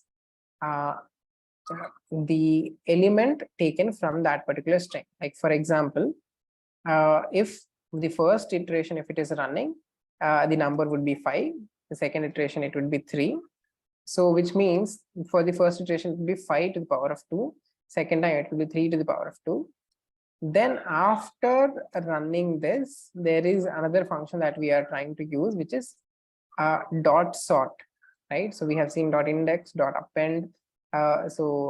Similarly, we are also trying to see dot sort here, and then we are going to print the square of square underscore list, right? So just to help you with what is number holding right now, I'm just going to write print number. Let's say current number is, give space, say plus. We are trying to convert this from number to string, right? Because print cannot print the concatenate a string with a integer, right? So let us try to run it. Now current number is 5. When the number was 5, it came here. It first did number to the power of 2, and which means 25, and that 25 was appended to this particular list. So now the list would have 25, 9, 1, 4, and 16, right? 4 4 is 16. Now then the function dot sort ran and sorted it in order 1, 4, 9, 16, 25. Now we have printed it again. So now you can see that with the help of for loop, we were able to operate on each of the single number of that particular list. And with the help of dot sort, we were able to sort the list and print it, right? So that's about for. And now if you look at what all things we can do more, it is something similar. We've already covered the sort function. So here what is going to happen? Animals, there are 3 animals in the list string. Now if we sort it, it will be in the alphabetical order. Now cat and bat will become and bat and cat, ABC, right? So that's the sort function which we have covered. Now coming to dictionaries. Now what happens in dictionaries is it is very much similar to list, but with a few key differences. Now this is how we define a dictionary. Now D equal to string, which is key 1, and then there is, okay, maybe the single quotes are not helping. Let's do double quotes here.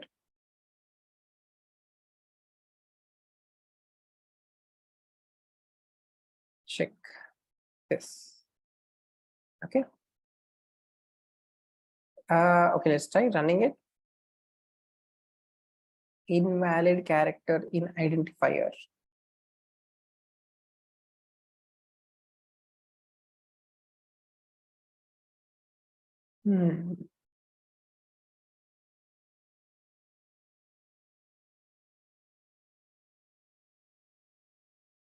Not be that way.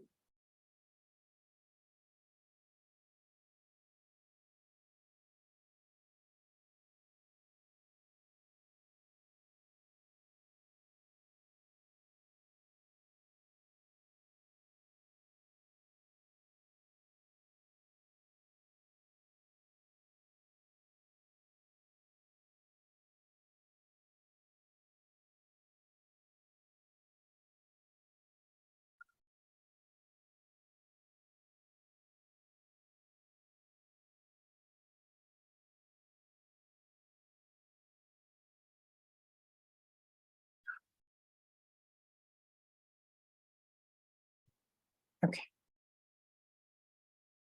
Okay, let's redo this.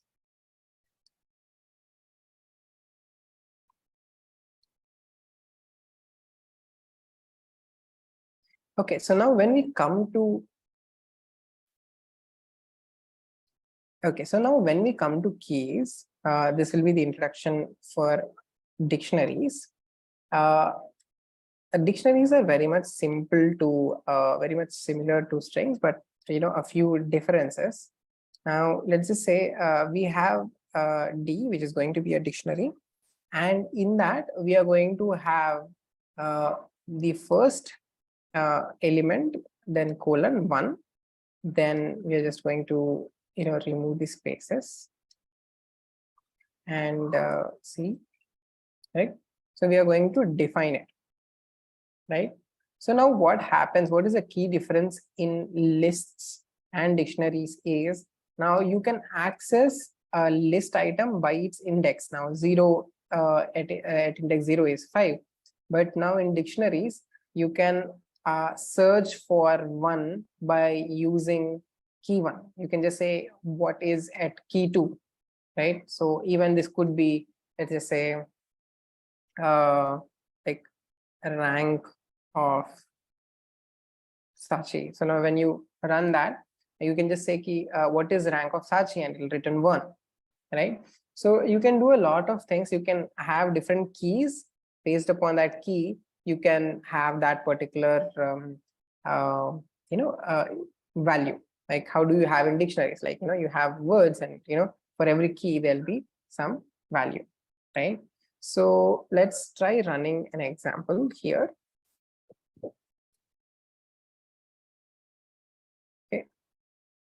Bad.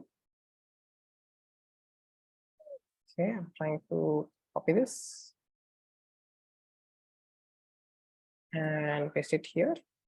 Okay, now we have a new dictionary which was used, which was defined by the curly braces. Now we have puffin 104, sloth 105, python at 106. Now what we are trying to do is we are trying to print the resident. Now who's residing at puffin, or where puffin is residing. Now if you try to run it, it will give you 104. You do not have to say 0 or 1 or 2. You can say where is sloth residing. You can say it will give you 105. So this is the use of key in dictionaries. And so we'll see how do we do new entries in dictionaries, right? So let's just say we are having a menu and we have defined it like as empty. Now there are flower brackets, says empty. Now we say menu, and we have given the key equal to 14.50. So now in the dictionary menu, we have added chicken, which is equal to 14.50. Now let's try to print menu of what is the price of chicken, right? So now if we try to print it, okay, let's comment the other things and also print menu. Now you can see the price of chicken was 14.5, and if we just print the whole menu, it says chicken 14.5. Now let's add the other items to the menu. Menu of soup equal to 6.50, egg 2.50, snack 1.50, right? So now we have the menu has 4 items, and each item has its key and value. Now let's try to run it. Okay, now in the menu, what do we have? We have chicken, soup, egg, and snack, and these are the respective prices. Now if at all tomorrow I just want only the price of egg, I can just go and print it here, say what is the price of egg, right? So we are just going to get the price of egg as 2.50. So this comes very handy while we use it. So now how do you add a new entry is just by adding opening up square brackets, entering the key there and value, so that you create a new entry in that particular dictionary. Deleting from dictionary, we have multiple ways to do that. So first, what we try to do is use the word del to delete, right? So we have this new dictionary, zoo animals, and zoo animals. Now you can see that the flower bracket is open. The zebra is on the left, on the tiger is on the right, elephant, so and so, dolphin, and peacock. Now what we are trying to do, we are trying to delete the item tiger from here, right? So before deleting, let's try to print zoo animals. Then after deleting, let's try to print zoo animals. Now you can see in the first list, tiger was at the right, and now it is no more there, right? So this is how you delete from a dictionary, by using the del. Now how do you remove more things? Like if you want to remove more things, what you can do is you can, like how we have used dot append and index for strings, we have dot remove here. So you can directly remove. You don't have to know the index, like where is stored. You can directly use remove dot remove and give stored, and it will give you that particular new dictionary, right? Okay, so there was an error. So this was the list, right? The list is there. Now in print, this is how collab works. It's going to run it, right? Stuart is no more there, right? You do not have to know the index of Stuart, right? Now the same way, if you want to remove anything, you can just I write the name of the list and write dot remove and remove whatever you want to remove from that particular list, right? So now mixed dictionaries is nothing but, in a dictionary you can have different variables, right? So for example, now you can see, okay, let's run with a live or bigger example to be clear. Now we have a new dictionary with the flower braces. There is one key which is gold. Now gold says 500. There is another key pouch. It is a list. Now a dictionary has one item which is an integer, the second item which is a list, and third item is also another list. Okay. So now a dictionary can have strings, integers, and many other things. So this can be mixed, right? So now what we are trying to do is, in the dictionary, you can see that we are adding a new key, which is burlap bag, and that new key is holding a list again, right? So let us try to print it here. I'm just going to print what is there in our inventory. Okay, before we add anything, let's try to print it. We have a gold pouch, and the pouch has so and so items, and we have backpack, and the backpack has so and so items in it, right? So now what we are trying to do, we are trying to add okay, let's remove it from here, and we have also added another bag, which is the burlap bag. Let's try to run and see that. Now see, we have in our inventory, there are two bags. One is the backpack and the second one is the burlap bag, and it has apple, ruby, and three-toed sloth in that particular list. Now what we are trying to do is inventory, the key pouch, wherever we have pouch, we are asking it to sort. Now within the dictionary, there is a key which is holding a list. Now we want to sort that. You can use this dot sort parentheses function to sort it. Now, if we try to print it here, you can see. Now, let's first show the current pouch. The current pouch has flint twin gemstone. When I'm trying to run it after sorting the pouch, it has flint gemstone twin. Okay, I don't know how to spell, pronounce that. Now, what we are going to do is inventory of pocket, new additions. These are new additions. There is pocket is a list. Now we are going to sort backpack.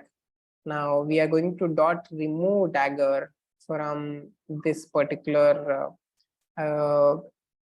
backpack, and then for two in the gold we are going to add plus 50, right?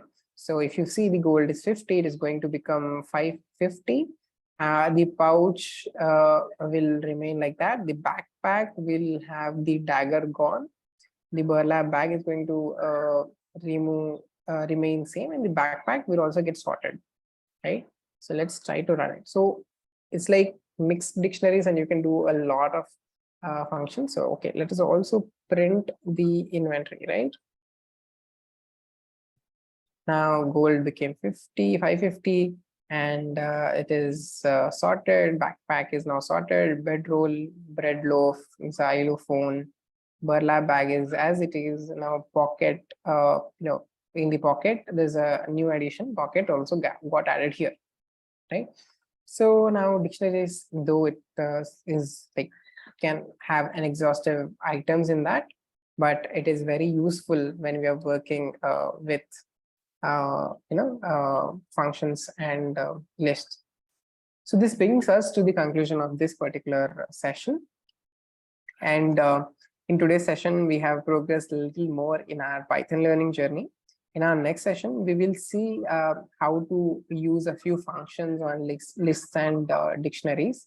The link to the free Python email course, the code snippets, and notes for today's session are in the description.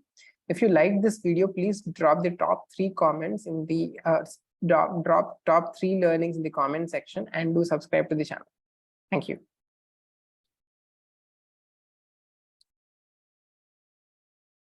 Hello, welcome to Pixeltest. We are on a mission to upskill 1 million AI scientists and Web3 engineers. My name is Sabyasachi, and let's get started with Python in 10-minute series.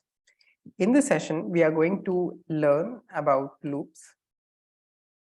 And in that loops, we are going to first cover while loop, simple errors, what are infinite loops, and while else, right?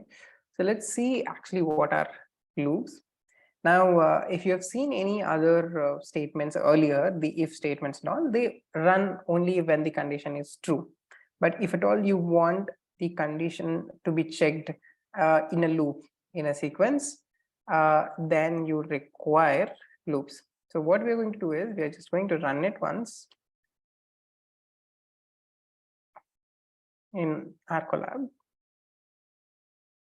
Okay, so what we have done here is we have set count equal to 1.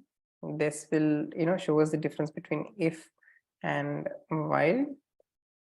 Okay, so the first statement, if count is less than 5, then it's going to print the count. While in the while statement, this is called the condition, right? So now while count is less than 5, print I am a while and count is this. Now then what we are doing is count is equal to count plus 1. So we are incrementing the count by 1 every time the loop is going to run. So let's try to run it. Now you can see that the if statement ran only once, but the while statement first ran when it was 0. 0 is less than 5. Then it printed 0, 1, 2, 3, 4. And then when 5 is less than 5, when that incremental happened, and when the condition was 5 is less than 5, it was false, then it broke the loop. That is how the difference, that is what is the difference between if and while, right? So now it's very important to remember that we have to always either increment or decrement count, or else what happens is we get into a situation which we'll see is called as infinite loop, right? So now what we are doing here is number, we are initializing it to 1, while number is less than or equal to 10, right? What we are trying to do here is print the square of that particular number, and then we are incrementing number by 1. So it will run until it is 10. So it is 10 power 2, it will run till then, and then it will exit, right? So you can see 1 square, 2 square, 3 square till 10, right?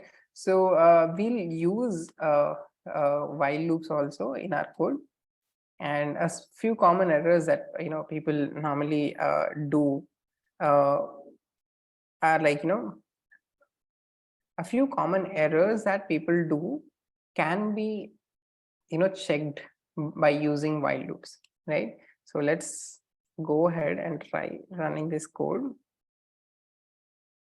Now what we're trying to do here is we are asking the input from the user by using the function input function. Now then in while, what we are trying to do is we are checking while choice is not equal to y and choice not equal to n, then input, then what we are saying is, sorry, I didn't catch that, enter again. So that we are taking in an input. So if it is y or n, this will end, the while loop will end. If it is anything else, it is going to say, sorry, I didn't catch that. So now what happens is you can check for a few errors by using loops. Now this is the first time we're using input function. This is an inbuilt function, and now you can see that whatever statement the string was there between the parentheses comes as a question, and then you have a field to enter some string or variable or integer, and that gets saved into choice, right? So now I'm saying enjoying the course, let's just say I'm saying 7, right?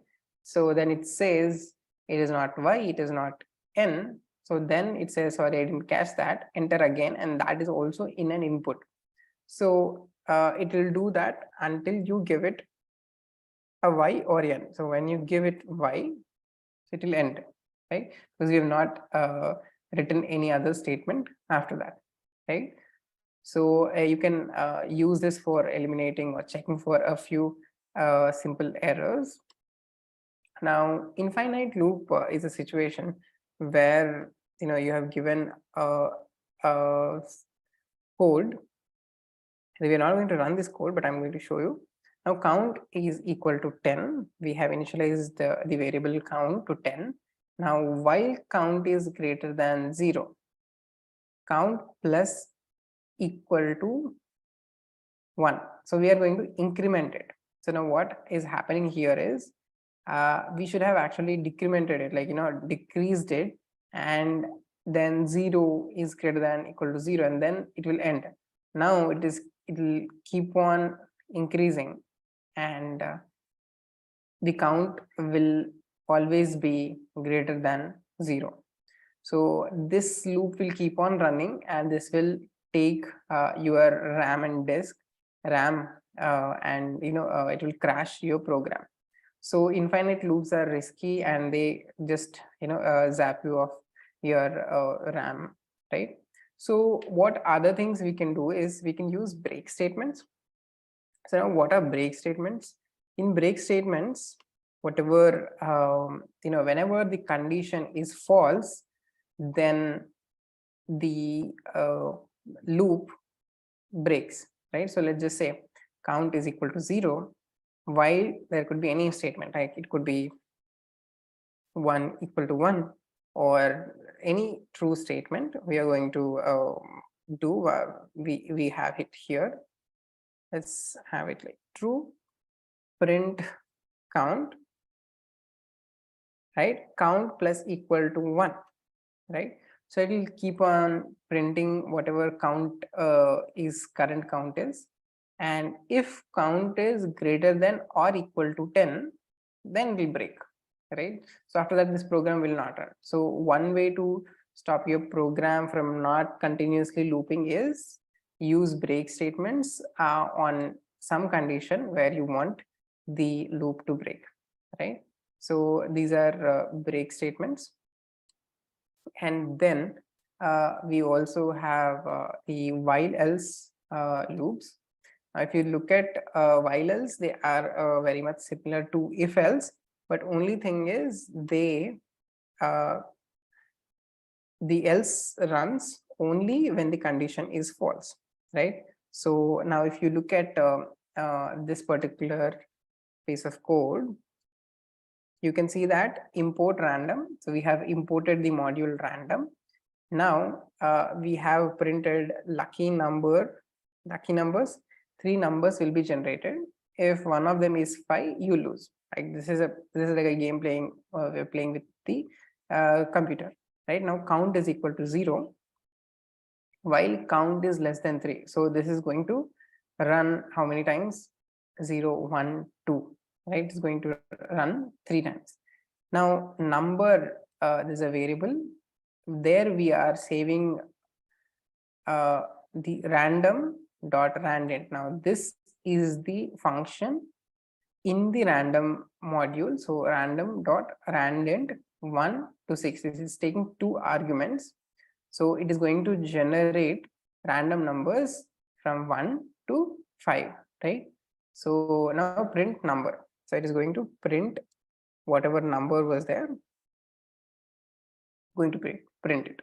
Now, if number equal to 5, which means if number is equal to 5, print sorry you lose, because the program says if one of them, three random numbers will be generated because it is going to run 3 times, and if one of them is 5, then you lose. Like you're going to lose, right? System wins, right? Then only when after you lose, the game ends and then we break. But now if it is not happening, it will not break and increment the counter, right? So it will increment. Now else, meaning whenever this becomes false, like when 3 is less than or equal to 3 and becomes false, and in that fourth execution itself, it will run the else statement. So the else runs only when the condition becomes false. Then print you win, right? So let us try to run this. Okay, lucky numbers, 3 numbers got generated. If one of them is 5, you lose. The numbers generated were 6, 1, 4. So we won, right?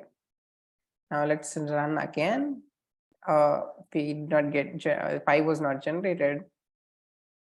Yeah, so now what happened on the first iteration itself, 5 was generated and we lost, right? So this is how this runs, and we can also make some interesting loops using this, right?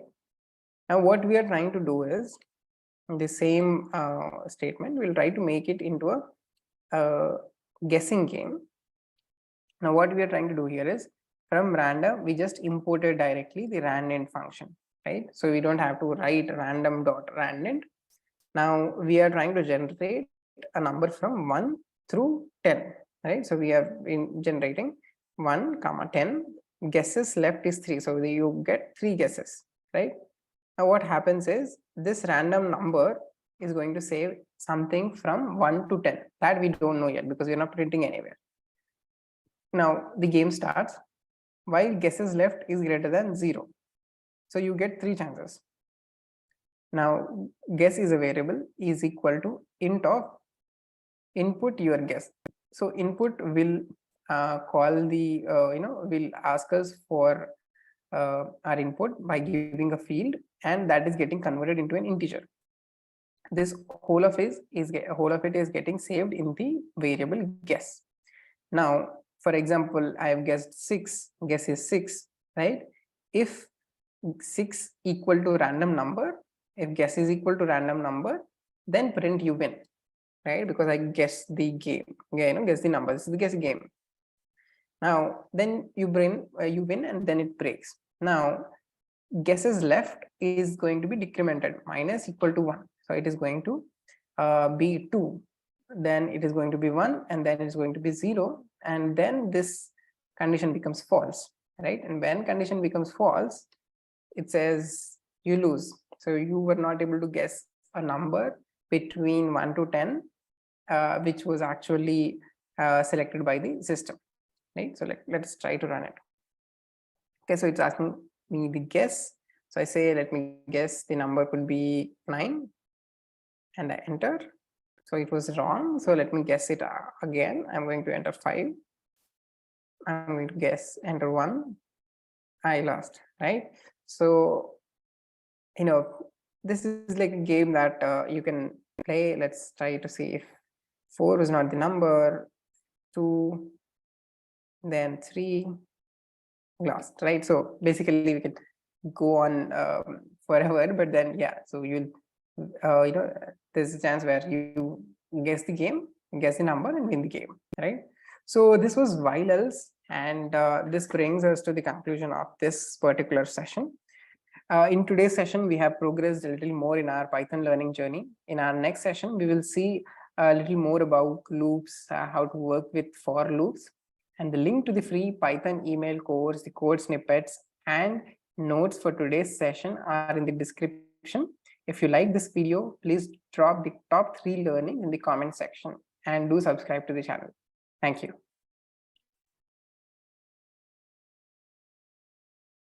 Hello. Welcome to Pixeltest. We are on a mission to upskill 1 million AI scientists and Web3 engineers. My name is Sabyasachi, and let's get started with Python in 10-minute series. So in this series, we are going to learn about loops, continue learning about loops. And what we are going to see is for loops, for else loop, looping over dictionaries, enumerate, and multi-lists, right? So let's get started with for loops. So for loops are very much like while, but they have a little simpler notation and widely used over while loop. So now if you see, we are going to print counting, means just a indicator. Then what we are doing is the notation works like this: for I is going to be the variable in which from the range of 20. So now range of 20 is going to generate numerics from 0 or 1 till 20, right? So then we'll start printing I, right? So right now let's put it in braces now, parentheses. Now you see the range started counting from 0 till 19. So 20 was not inclusive, right? So now you see while had a little bigger or a little complex conditioning. We have different use cases for while and for, but you can see that this was a little easier. So now let's also see how we can use for loops with lists. Now this was directly with integers. Now we say we have defined hobbies as a list by giving empty square brackets. Now what we have done here is for num in range 3, right? So now if you look at range from here, so it's going to be 0, 1, 2. So num will be 0, 1, 2. Then the for loop definition starts hobby, a variable that's getting defined, is equal to input. So it is the computer is going to ask us, tell me one of your favorite hobbies, right? And whatever we enter is going to get saved in hobby variable. Now the list hobbies dot append. We have used dot append function earlier also while we were studying lists. Now the hobby, whatever was entered, gets appended and added to that particular list. Now this will run for 3 times, and then the whole list gets printed, right? So let's try running this. So tell me one of your favorite hobbies. Let's just say I'm saying cricket. Run again. Let's just say yoga. Let's just say Netflix. Okay. What happens is now it is going to print the list hobbies, whatever we have entered. Now, this was a very simple way to use loops with lists, right? So similarly, we'll also use the for loop with strings, right? Let's just say we have defined a string, which is caret with exclamation. For C is a character in thing, right? Now print C, okay? So this will go, character by character and start printing C, the each character. Then there is another word which is X, which is also another string, right? So now for character in word, which is nothing but the same thing, you're just going to print it, right? So with strings, you can always use for loops also for trying to get each if you want to run a function where you want to check what is each of the character, and if you want to check if there is one specific character, you can do a lot with conditions in the for loop also, right? So now we've understood what is for loops, and now let us see what is for else, which is very much similar like while else. Only when the condition is false, you will run into the else statement, right? Now fruits is a list with you say there are 5 fruits in that. Now we are trying to say print you have for f in fruits. Now f will have banana first, orange, pear, and so on, right? If f is equal to tomato, which means if it is, this is like a check, right? F is equal to tomato, print a tomato is not a fruit, right? Okay. Now then break, right? Because it's no more a fruit and then it's breaking. Else, if as long as it's not tomato, print a comma f. Now f is going to be the fruit. Now it's a banana, a orange, so and so, right? And whenever this is false, if whenever we run whenever we see that it's not breaking, then the else will execute when the condition is false or when it is ended, right? Print a fine selection of fruits, right? So let's try to run it now. Okay, so this is how collab works, right? Now you have a banana, a orange, a pear, and then tomato, f was tomato, and tomato became equal to tomato and said a tomato is not a fruit, right? So let's see what happens if we remove the tomato, right?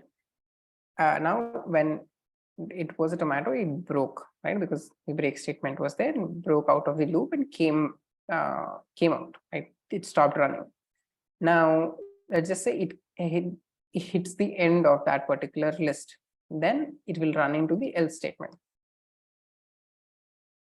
right? You have a banana, a orange, a pear, a grape, a fine selection of fruits, right? So this will run when the condition is false or when the list reaches its end, right?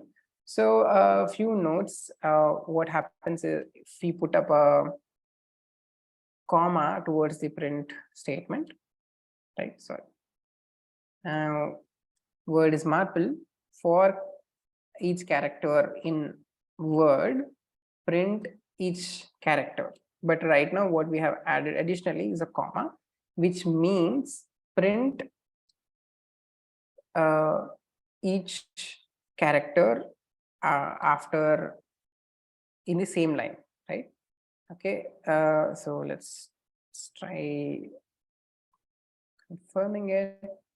Let's try run. What was the error? Okay, I think the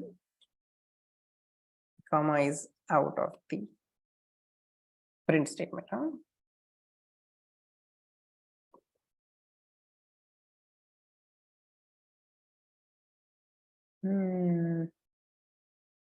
Okay. Okay, am I missing something? Print in identifier. Okay.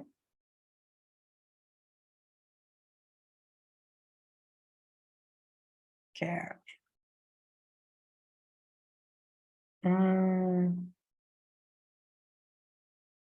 There's to be some, maybe is it the indentation? Okay, just replace the indentation with a tab. Okay, you know it. So everything was running well, everything was good, but I just replaced the spaces with a tab. Now it's marble. Now I'm just going to add a comma in the character. Okay, so let's try to add the comma afterwards and see. It did not help, right? So now this is how you use this for loop, right? So this whole node is going to get trimmed, right? Okay. Now let us try to run this. Okay, so we're good. So let's move on. Looping over a dictionary. Now let's check this code. We are going to add it here. Now we have defined a dictionary, open the flower brackets and said for the key X, 9, Y, 10, Z, 20. For key in dictionary, so these are the keys.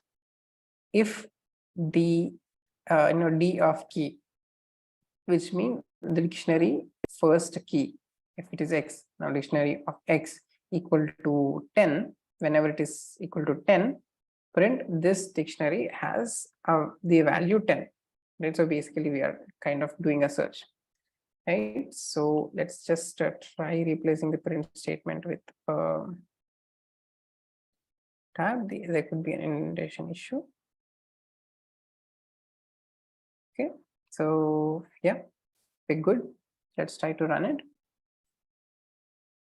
Now the dictionary has a value 10, right? So you have used a for loop in a dictionary and got it working, right? And enumerate and multi lists.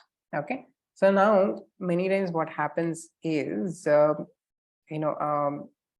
we would want to also have the number, the index of the loop, right? So let me just show you both.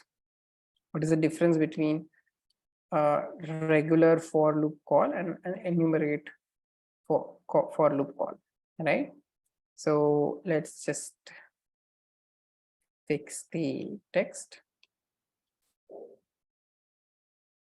Okay, so first we are going to run the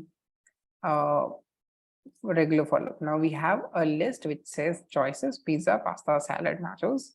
Print your choices are. For item in choices, when it is pizza, print pizza. When it's pasta, print pasta. So we are going to run it. So now you see that your choices are pizza, pasta, salad, nachos. Now, when we use something called enumerated for loops, what we do is for index comma item. So this is how it works. Normally it is the item, but in enumerated list you also can get the index, right?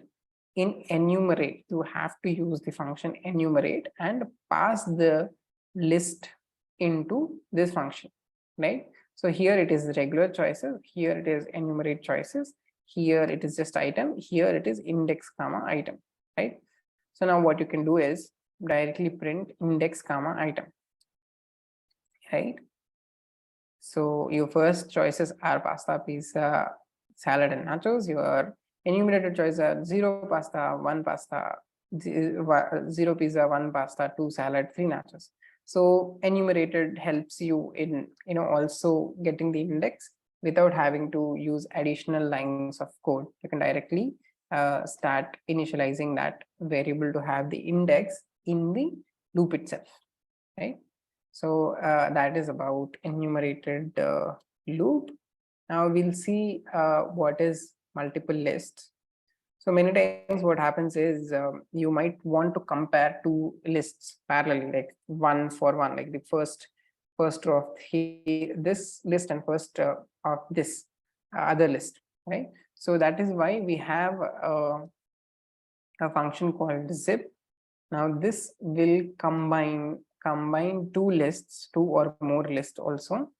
Now what it's going to do is for a comma b. So now A will have 3 and B will have 2. Now in zip, list A comma list B. So we are going to use it, right? It is similar for items in range. It is similar for A comma B in both the lists, right? Now we are going to print max of A comma B. So now you can check, compare both and see what is max of them. And whenever you hit the smallest list, like when that ends, the comparison also ends, right? So out of 3 and 2, 3 is max, 9 and 4, 9 is max, 17 and 8, 17 is max, 15 and 10, 15 is max, 19 and 30, 30 is max, right? So zip is something that helps you to compare while using multi strings, multiple lists, right? So this brings us to the conclusion of the session, right? And in today's session, we have progressed a little more in our Python learning journey. In our next session, we will see how to work with classes, and the link to the free Python email course and the code snippets plus the notes for today's session are in the description. If you like this video, please drop the top 3 learnings in the comment section and do subscribe to the channel. Thank you. Hello, welcome to Pixeltest. We are on a mission to upskill 1 million AI scientists and Web3 engineers. My name is Sabyasachi, and let's get started with Python in 10-minute series. In this series, we are going to learn about classes. What are classes? Why do we use them? What is the syntax of it? A simple real-world example. What is inheritance, and a little more practice, right? So we'll start with why classes. We will use more of practice because it's more of a hands-on topic, right? So to understand classes, we need to understand objects. So we create objects out of classes, right? For example, there is an animal class, then dog is an object of that particular class, right? And this dog has a few attributes that are defined in the class, right? The height, color, and breed, and example. That's how. And there are functions like bark and all those things. So whenever you create a Pomerian, which is a new object of that particular class, it will have the function bark. So every dog will have that particular function. So now these functions are called methods. Now let us see in action how do we use and create these classes and objects, right? So the class has primarily the first portion, which is the class definition. Like let's just say class, the name of the class, which is animal here, and in the parentheses we have object, right? Now if you see the first method that we use or create is define is init, right? So init, so which is a short for initializing. Now definition of underscore init underscore, right? So this is how you write it. And then in parentheses there is the first parameter is called self. So why do we have the first parameter as self is we refer to the own object that is getting created, right? For example, we are creating the animal dog. So now that particular object dog.name is equal to the next parameter that is passed, name, comma, age, right? So now what we are going to do here is self.name equal to name, self.age equal to age, right? So only while defining you need to add the self parameter, but when you're passing an argument you can just have name and age, right? So let us try to see how do we use it. Okay, now if you see, we have created an object called zebra and we have given it the same attributes, name and age. Now we have called the class animal and passed on the initialization parameters, right? So whenever we create a new object, the first method to run is the initialization, right? So now here this object got initialized and it got these attributes. So now what we are trying to do is try to print these particular attributes, right? So let's print it. Now the zebra.name is Jeffrey and zebra.age is 2, right? Now, for example, by initializing only, we want to give another parameter or the attribute in real life is hungry. We want to know if the animal is hungry. So we say self.is hungry equal to, whatever parameter is being passed is hungry. Sorry, hungry, right? So now that is done. Now you can say it is true or false, right? So we want to print zebra dot is hungry, right? So let's try to print it. Now it says yes, it is hungry, true, right? So this is the definition. This is how you create an object. This is how you print the attributes of the object, which is something that we have been doing from the beginning, right? So now let us try to understand what is scope. So if you look at scope, whenever we are dealing with classes, we have variables that are available everywhere. These are called global variables that are available only to the members of a certain class. These are called member variables, and variables that are only available to a particular object or instance is called instance variable, right? So now let us just try to add in a line here. It says is alive true. Now if you see, this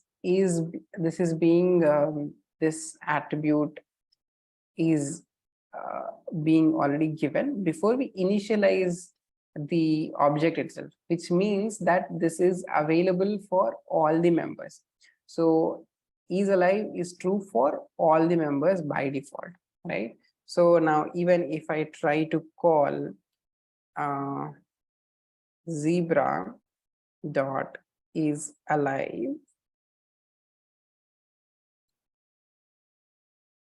should say true, right? So now what this means is this is in a scope that is available for everyone, and this which is more of a member variable, right? So that is class scope. We'll see more of it in detail going forward. Now let us see a real world in a use case. Now we don't have animals and flowers only while working in real world scenario. Now if you look at the class that is being created here is shopping cart, right? Now the shopping cart function, what they have done is they have initialized items in cart to be empty, right? Now this is the class variable. Then whenever an object is created for the shopping cart, what is initialized is the customer name, the self dot customer name is equal to the customer name that is being passed, right? So for example, if you are passing on, if you are initializing a new object, it will have the customer name passed on in it, right?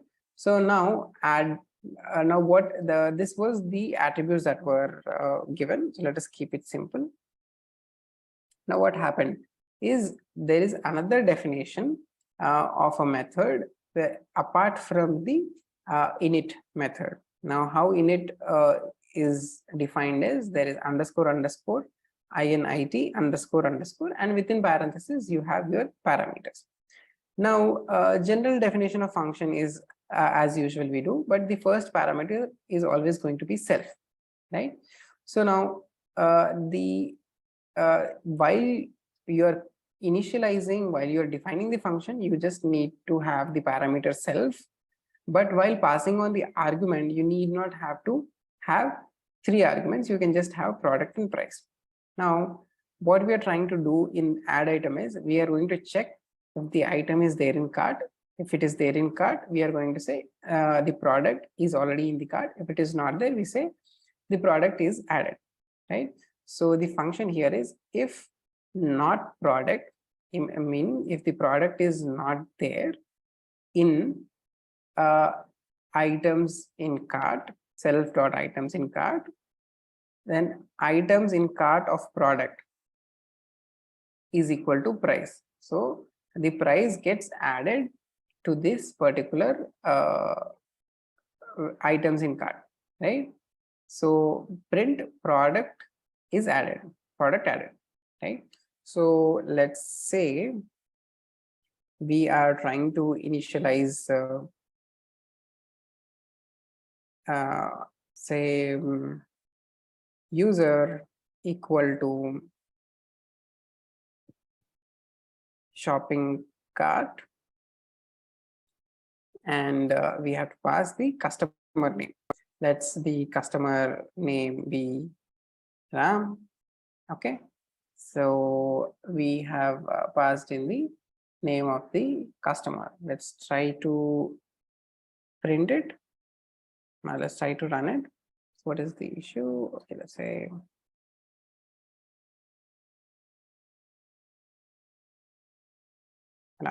okay.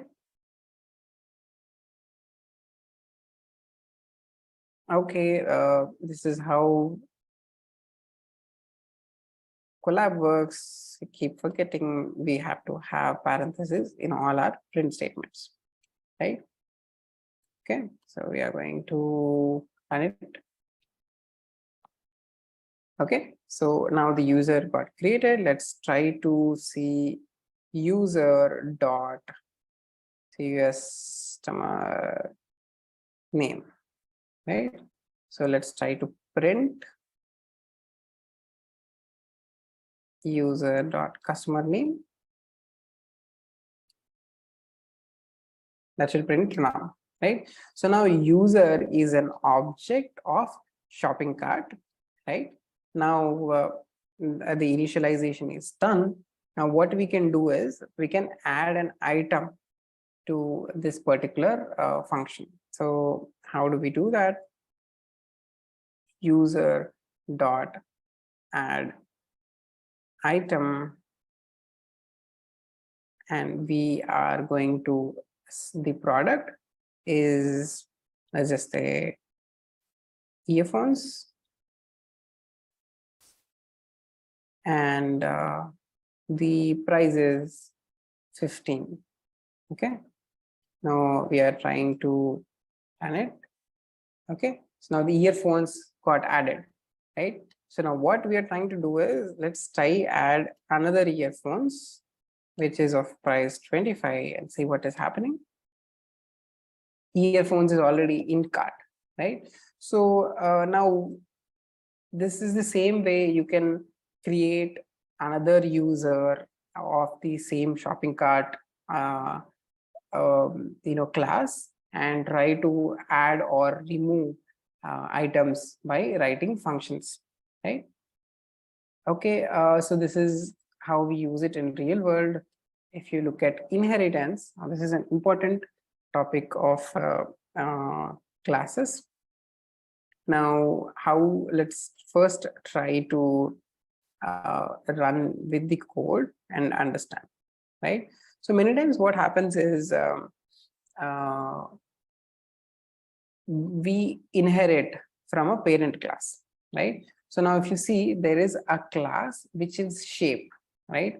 Now in that we have, whenever we create, the initialization takes number of sides. Any shape has sides.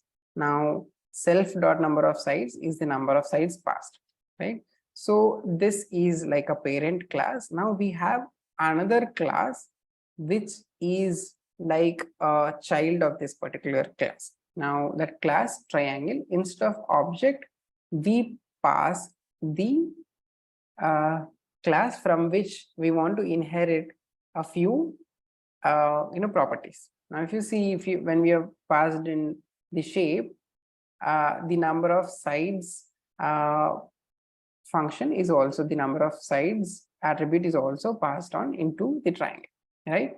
Apart from that, it is also having a initialization of its own, which has the length of side 1, side 2, and side 3, right? So this is inheritance. What this triangle has done is inherited shape. So you can have another analogy where there is a vehicle, and there could be a class which says tractor and another which says a four-wheeler, right? So both of them are vehicles, but they have properties like number of wheels and all, but they are not same, right? So some properties which are common for all vehicles can be inherited by the child classes, right? So so in a way, triangle will also have the number of sides. That is what inheritance means. We'll see this in a little example in our practice. In this series, we are going to learn about classes. Now, what we'll try to do is try to understand the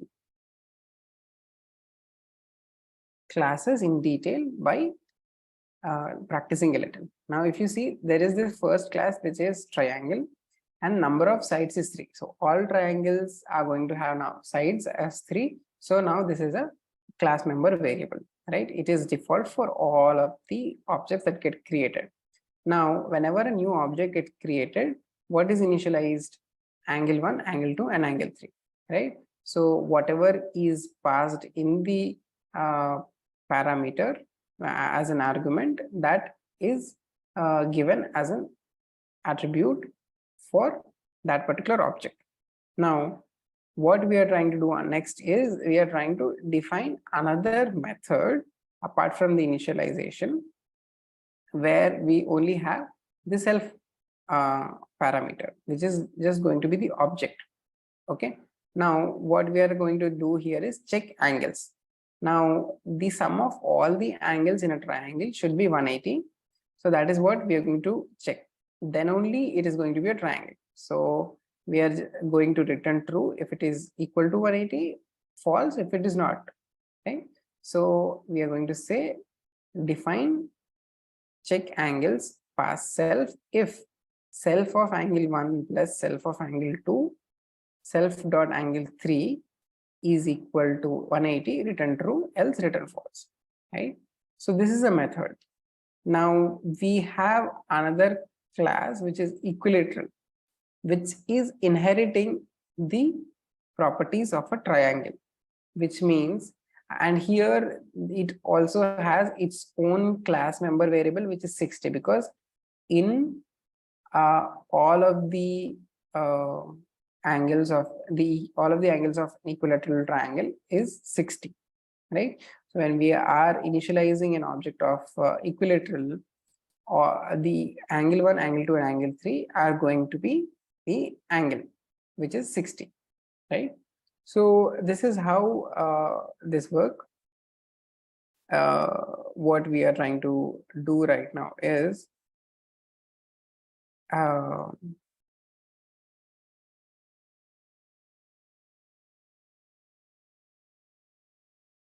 yeah, so this is a little about inheritance in detail.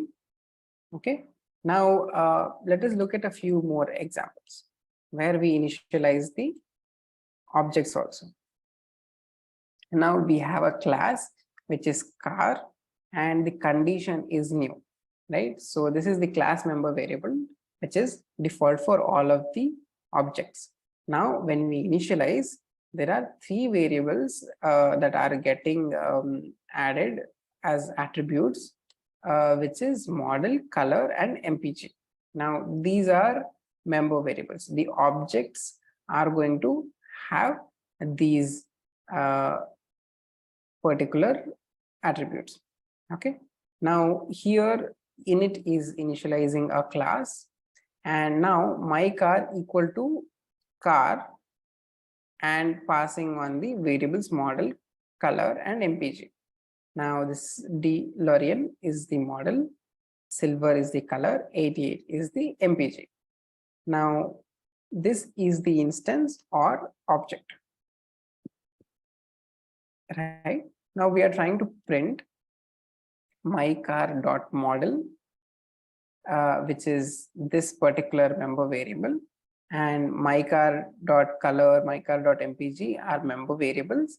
My car dot condition is calling the class member variables, so which is this one.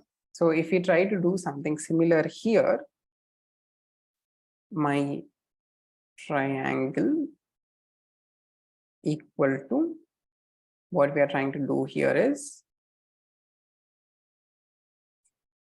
triangle of the object name we are going to pass as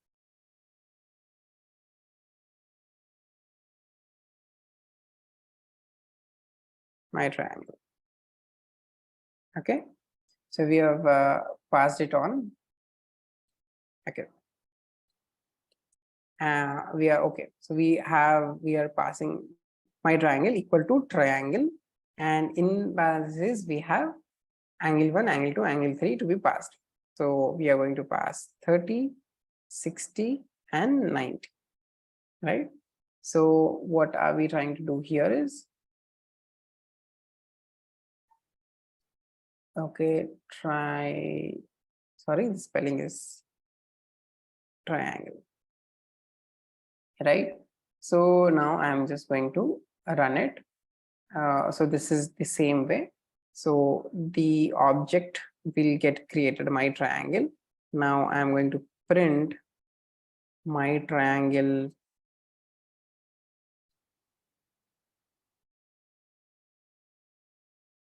dot angle 1, which will be 30, and I'm going to print my triangle dot number of sides, right? So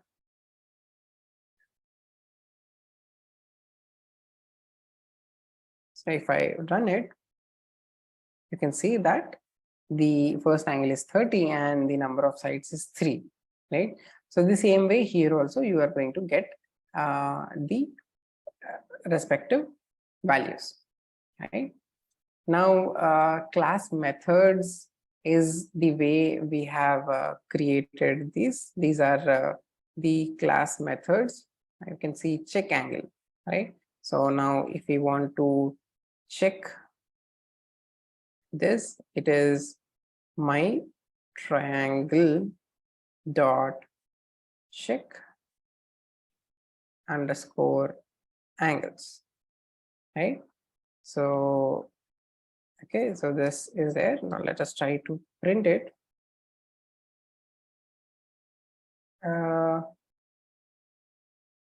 Okay, and braces, parentheses, never forget that. Just true, right? So the sum of them is true. Now this particular method is the class method, right?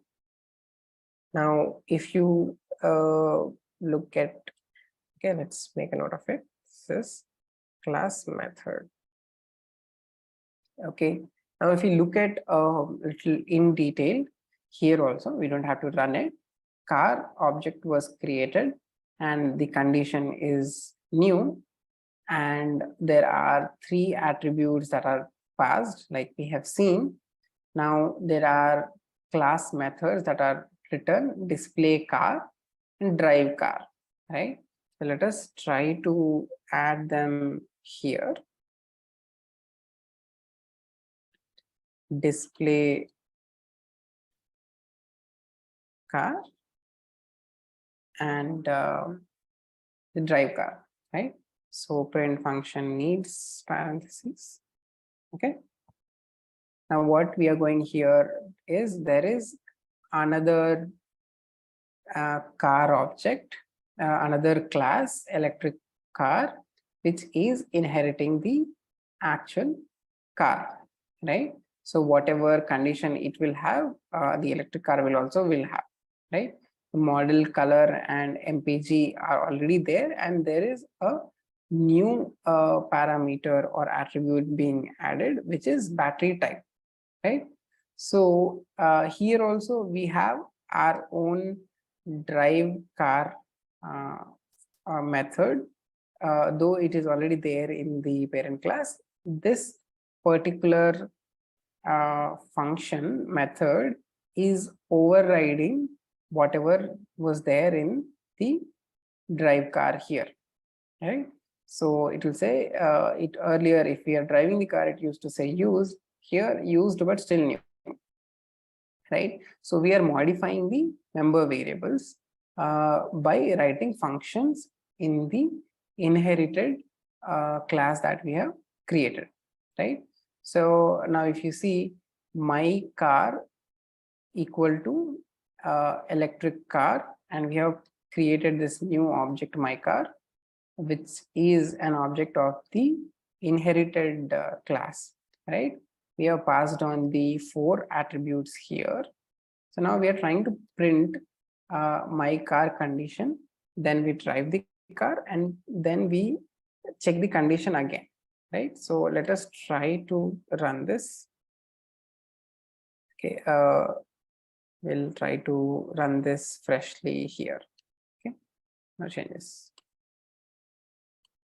Okay, so let's do this.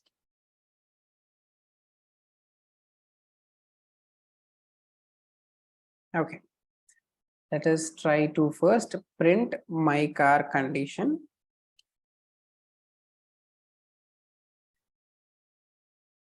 Right, so the my car condition, the electric car's condition is new, right? So then what we are trying to do, we are going to drive the car. Okay, so we have driven the car. Now we'll check the my car condition.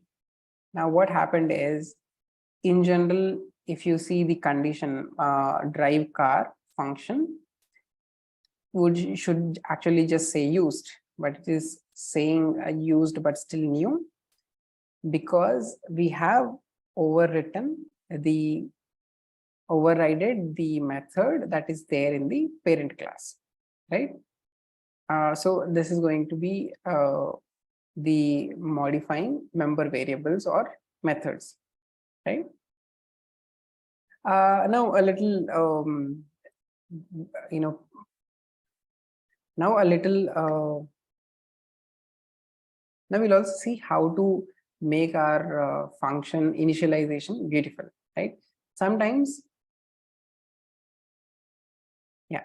So now building useful classes means now we have seen that whenever we print any particular class, it comes in a particular format, right? So this is called the representation. Now there is a specific method which is underscore repr underscore underscore. Now this is short for representation, And how does this work is, we will create a class point 3D, and there is object as the parameter. Now when it is initialized, we are passing on the parameters x, y, z, and self dot x equal to x, self dot y equal to y, self dot z equal to z. Now the object gets initialized, and then there is another function which is repr. What happens here is, like the functions where we are directly passing on self, we are going to pass on self, and it is going to represent percentage d. So there is a print statement. Whenever you are running a print statement, this is how it is formatted, right? So the placeholder percentage d will have self dot x, self dot y, and self dot z, right?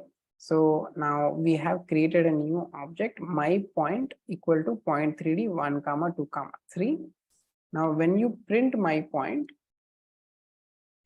it will print in the format if it is defined wherever there is a representation function. If we do not have the representation function, it will not print or print in a different format. So let's try to comment this, try to print. Now you see it has printed in a format that you don't understand, right? Or which is as good as not printed. Okay. So indentation is very important. Now, whenever you're printing something, having a function repr is going to be helpful to, format the object prints better. Now, having a repr function will help you to format your objects and functions better. So in this session, we are going to learn about files, how to input, how to read and write to and from files, what is file input and output.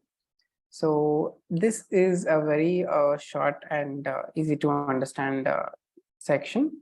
So we can directly try to run the program and understand. Now, till now, what we were doing is my list. Like, let's just say if there's a list and we are trying to print it to console, right? My underscore list, right? But what if we want to save it to a file, right? So now this is what it got printed, right? So now what we are trying to do here is, let's do a few more lines of code. Okay. Now what we first do is, we have created a file object. F is equal to open, then the name of the file, output.txt, comma, the mode. W means write mode, R means read mode, right? So doing this will open the file in write mode and prepares Python to send data to the file, right? So this is the opening. Now for item in my list, now for every item, when item is 1, item is 2, f dot write string of item. So what we are doing is, in the file object that we created, we are writing string, we are writing the item, converting it to a string and writing that particular item, and also adding a new line statement to new line, so that every particular item comes on a new line, right? So write some data to the .txt file. Now this for loop will run until we reach the end of the list, and then f dot close. Now this closing is very important. If you do not close, the file will not get saved properly, right? So now output.txt is the thing, is the file where this all will get saved. Okay. So now because we are running in Colab environment, you can see that this got saved to your drive. Now if you click this, you can download it. Okay, once you download, you can either open it in a text reader or you can open it in your browser. Now you can see that whatever we were writing to console got written out in this text file with the /n, which is the new line character, right? So this is how we write to a particular file. Okay, so now what we are going to do is we are trying to read from the file. Okay, so let's try to remove this for now, and we are going to open the file in read mode, and then we are going to print whatever is being read from the file to console, and then close the file again, right? So let me, whatever I've pasted, let me try commenting it.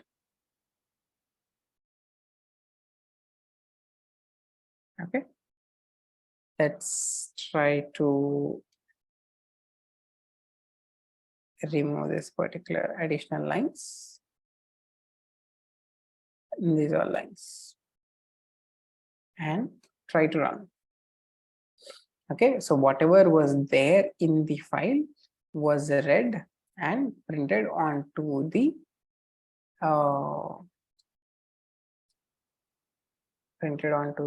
console. Now let us comment the list also. So you might think that it's getting printed from here, but if you see, it is picking up the data from the file and reading out to the console, right? So now what if at all we want to just read one line at a time, then we have the method dot read line instead of dot read. Okay, so let's try to comment these also, and we are going to open it in read mode again, and try to print it to console, right? So now only one got printed. Okay, so if at all you want to print more lines, you can just go ahead and say print another line, right? So it printed the second line, right? So in the same way, you can print multiple lines line by line if at all you want to read one after the other, right? So this is the read line method, and many times if the file is not closed, you run into errors. So for that, we use this method f.closed to check if the file is closed or not. Check if file is closed. Okay. Now, okay, let's try to run it.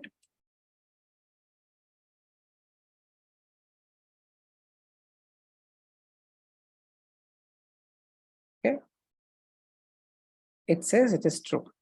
Let's just say if it is not closed, then what you can do is if it is not closed, then we are writing a function if f.closed if it is not closed, then go ahead and f.close. So you can always try to use this function to use this statement to close the files. So you can use this statement to close your files, right? So this was something quick about file input and output. In today's session, we have progressed a little more in our Python learning journey. In fact, this is our last essential lesson for Python. So the link to the free email course, the code snippets, and notes for today's session are in the description. Right? If you like this video, please drop the top 3 learnings in the comment section and do subscribe to the channel. Thank you.